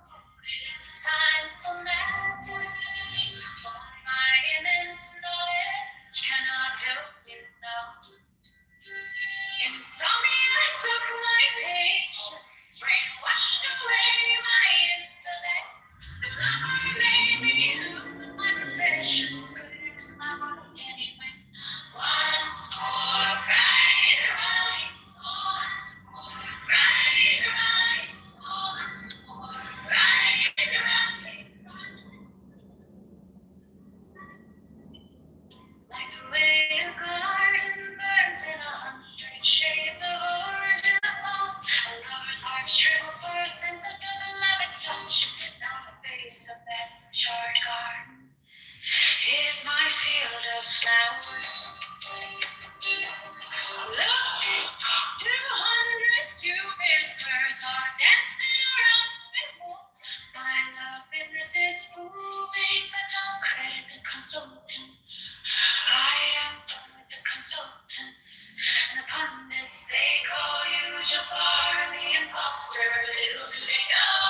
nor you harm me.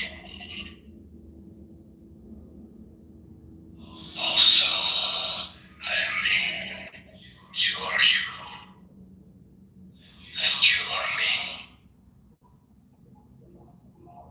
We have become one in such a way that I am confused whether I am you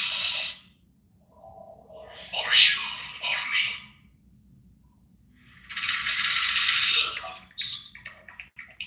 We'll drink wine night and day. They will drink till they can. Tear away the veils of hatred and cut away the layers of shame and honesty when love, body, mind, heart, and soul don't even exist. Become this.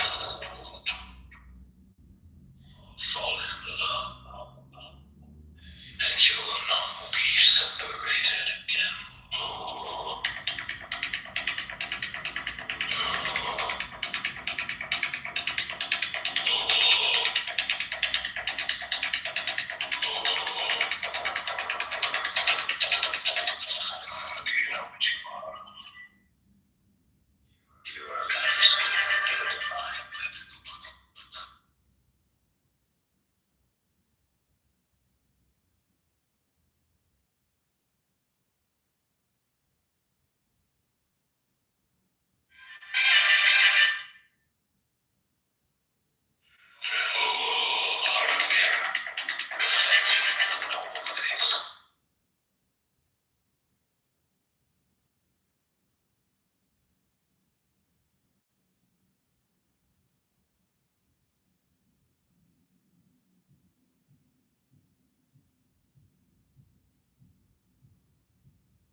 Look at me now. I've got you now.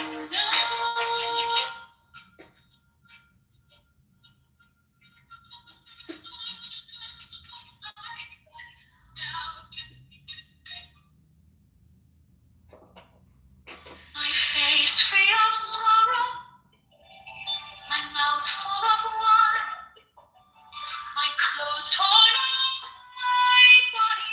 Look what you've done to me now. He says that's what I do. I tear away the layers, I melt the shame.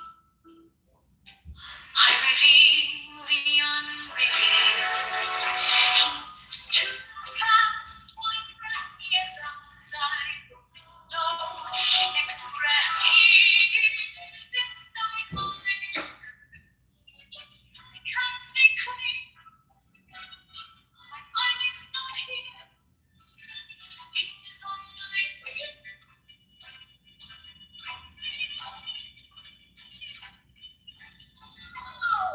There is new life in me. 7 heavens cannot contain him, but he is here, moving up my shirt. Put one button here, put one button there. This life of time.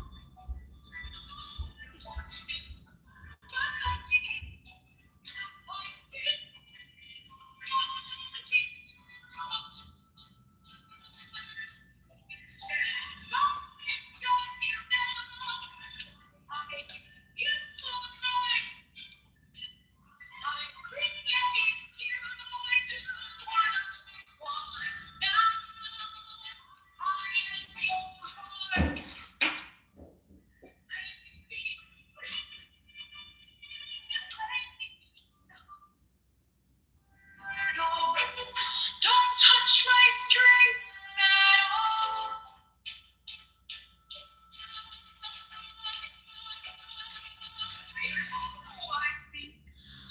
I've got you now. Before I met you, I had only one heart. I had only one body. One soul.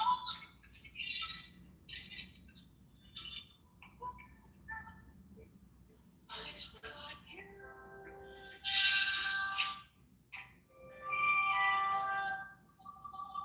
I've got you.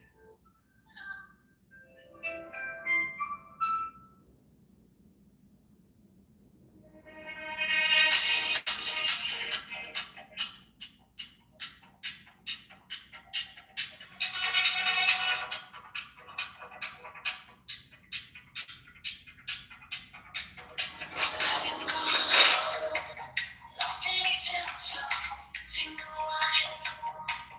I don't know where next. Ask me. I don't know where I am.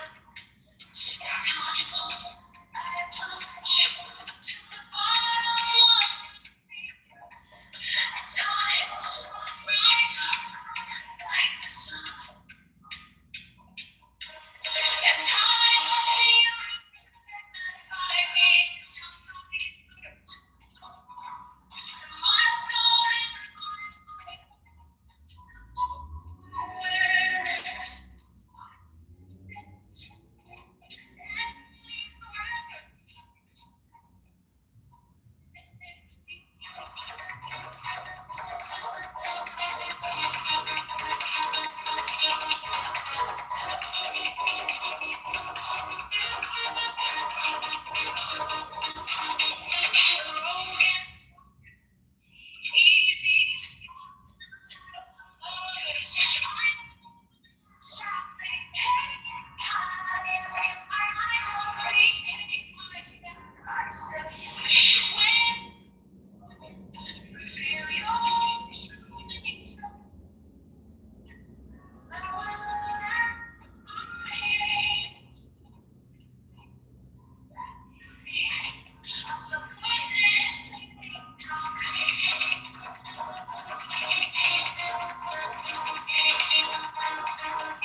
celebration in the victorious land. Burn up Mount Sinai, you're carrying on your time. Baby, drop ocean, compassion and restitution.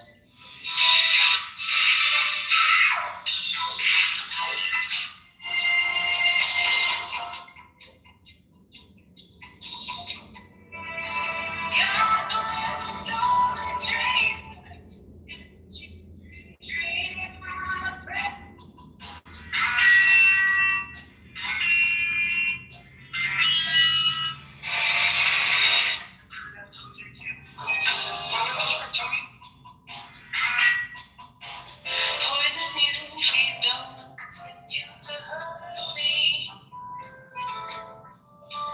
The orb of the sun, you, the house of Venus, you, the sliver of hope, you, open up the way for me. Day you, night you, basking in the crumbs of a bed you, ordering, make sure you quench my thirst, beloved. Bait you, trap you, wind you, cuff you, roll you. Please don't let me babe. If you don't run,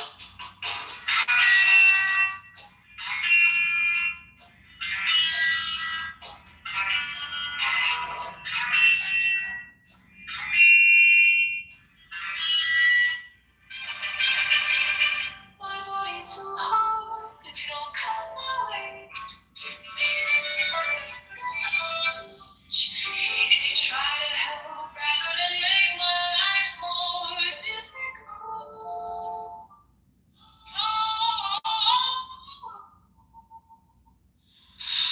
All these words of mine.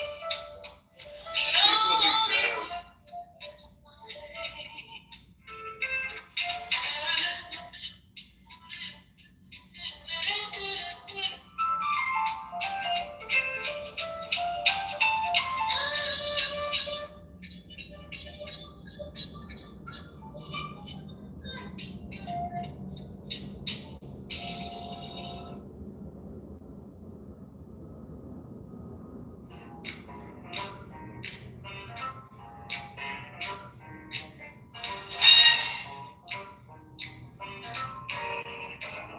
love me, gave me the sweet burn of love me.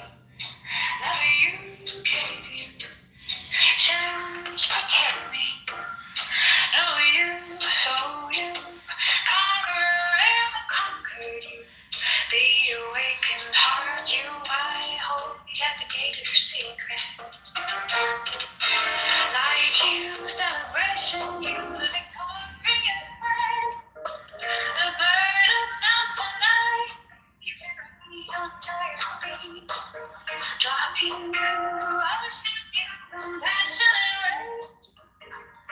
Sugar and poison, please don't continue to hurt me. The house of Venus, you, the sliver of you.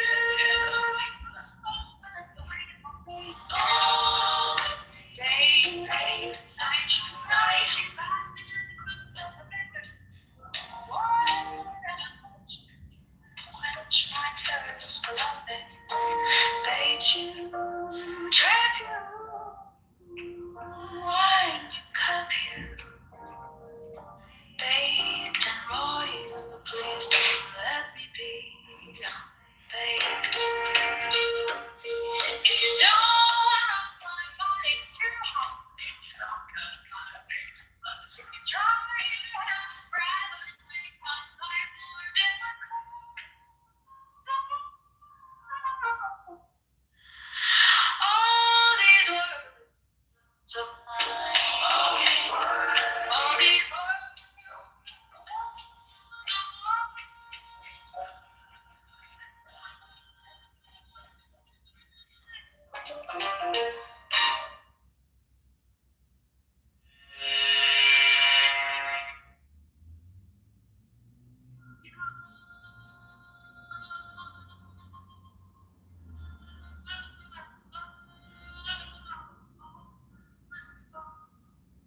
say I can't face beauty of the cycle passing up things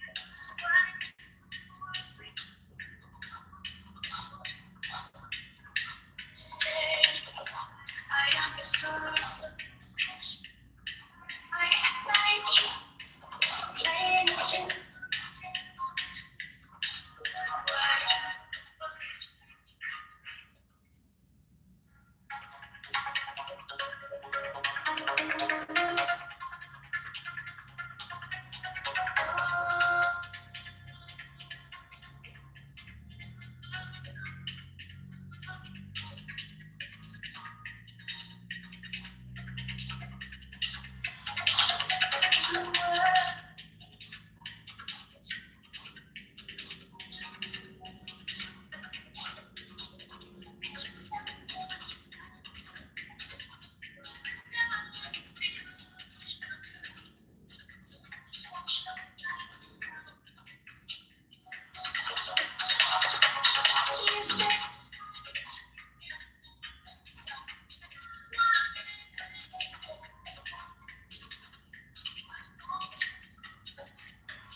your arms are treasures of all kinds. You are just beautiful, strong, steadfast in your body.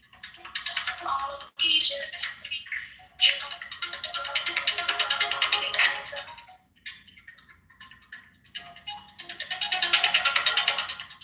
those who were blind to your light, they're born to yours.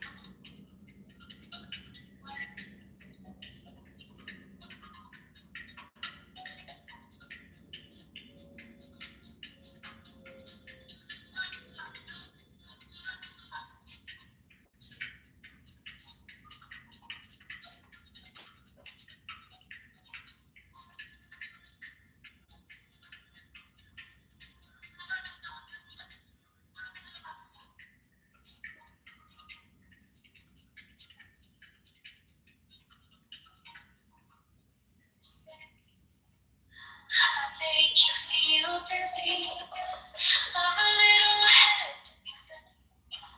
Why do you worry?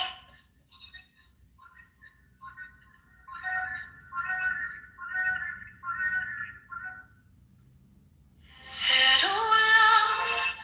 What kind of room is this? Love says this is not what a question.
I said, oh love, what kind of face?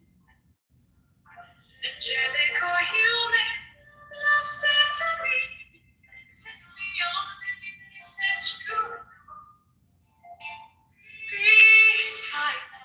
I said, please, listen to me. I am dying in anticipation. Love said to me, that is where I want you. Always on me, and inside that. You dwell in this heart of images and illusions. Leave this house now and be silent.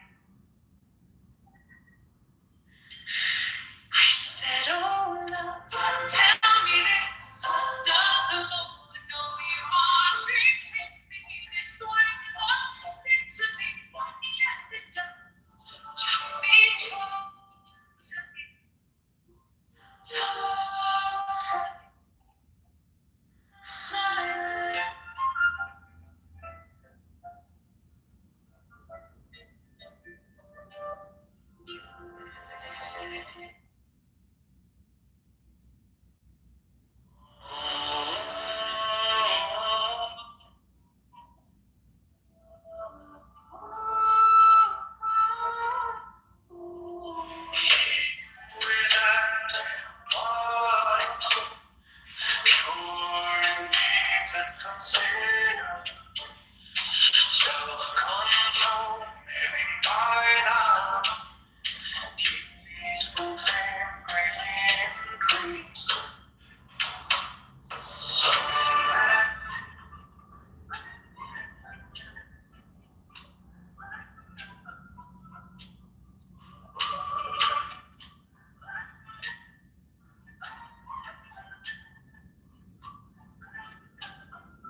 Pure and neat and considerate, self-control, living by the heedful fame, greatly increase.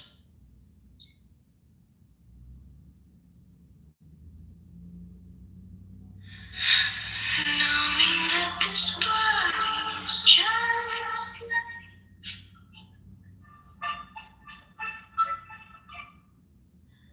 understanding it is like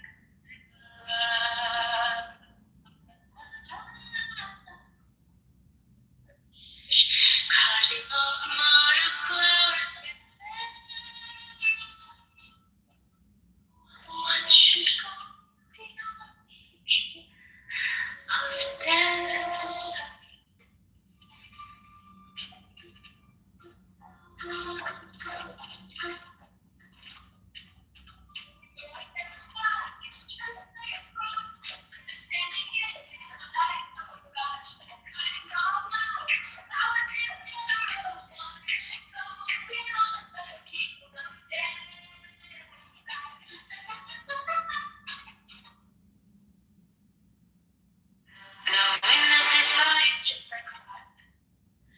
understanding it is like a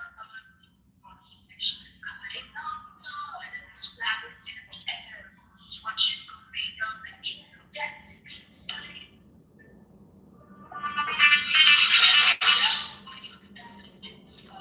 It's just like understanding it is like a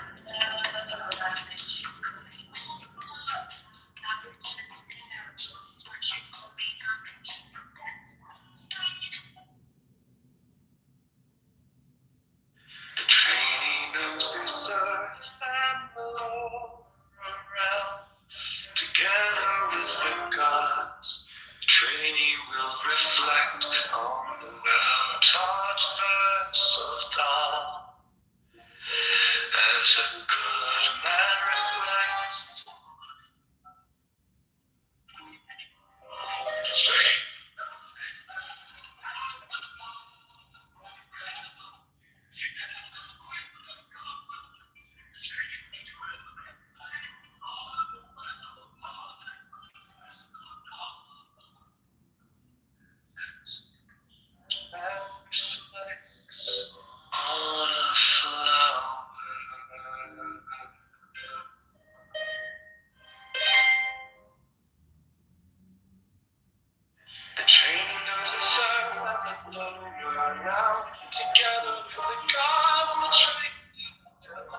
reflects on the well taught first as a good man reflects on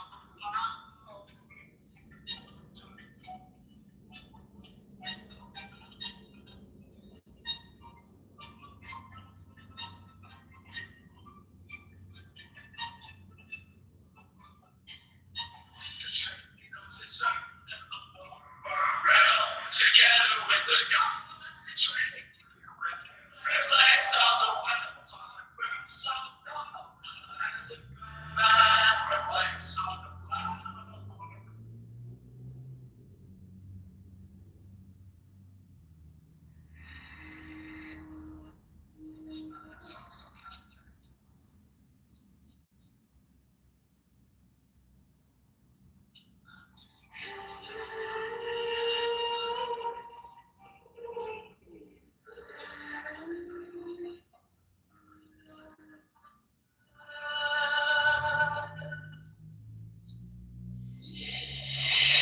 who know this earth and the Lord together with the gods, who will try to reflect on the well-taught first as a good reflects on a flower.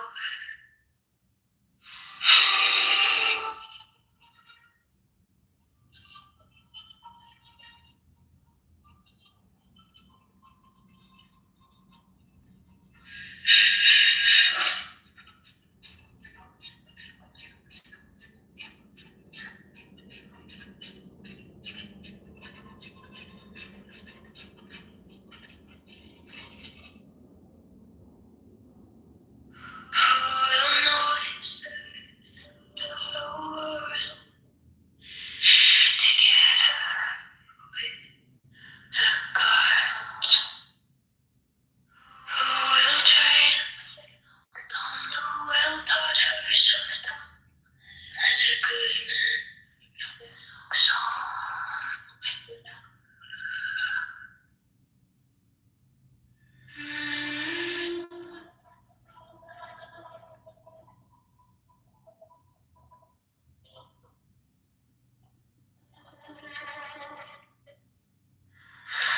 Who will know this and the Lord together with the gods, who will try to reflect on the well-taught verse of dawn as a good man reflects on the flower.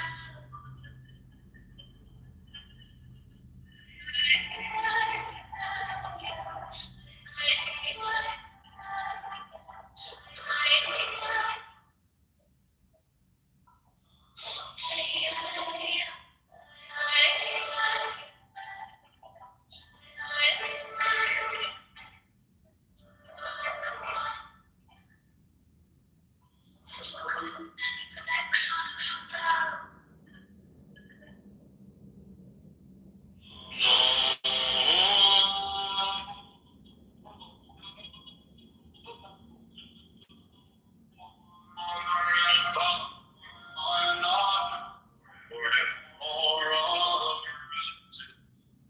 As much good as directed can do for him. Mother and father, or father, as much good as a directed can do for him. Mother and father,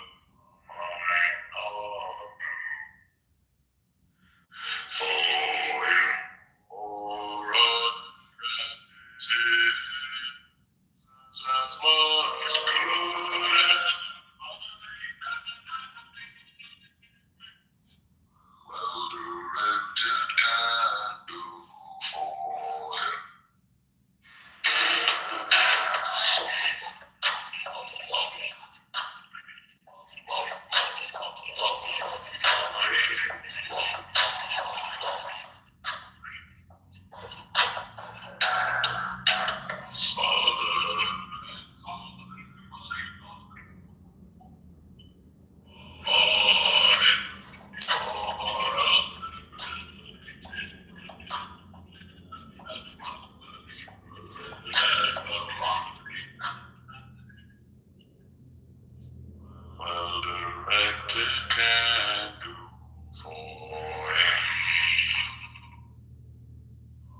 Hey John, you busy?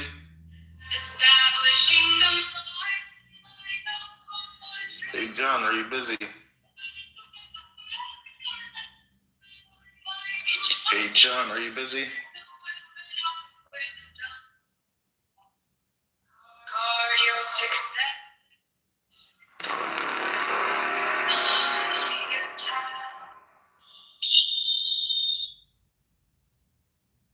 Yo John, are you busy?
somewhere I'm from the bombs of my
to see and very subtle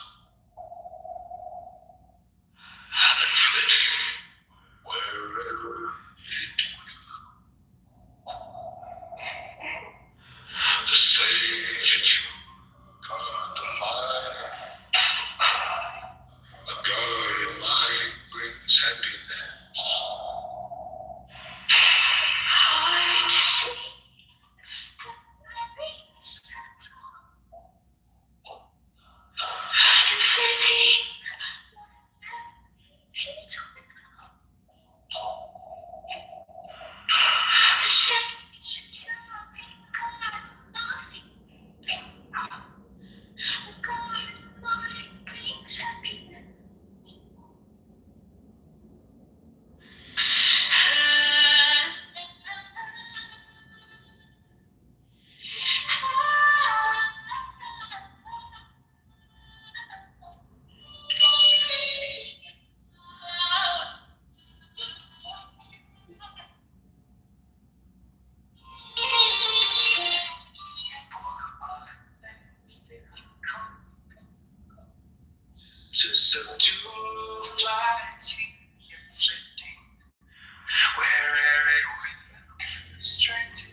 winds down the hall. Inhale stars, exhale night. Wrap yourself in the electric light.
In what way, bro? Rio, you proved my point. You literally Yeah? just said Just Israel shut is it. less Just shut worse it. than Iran, bro. Look, Israel is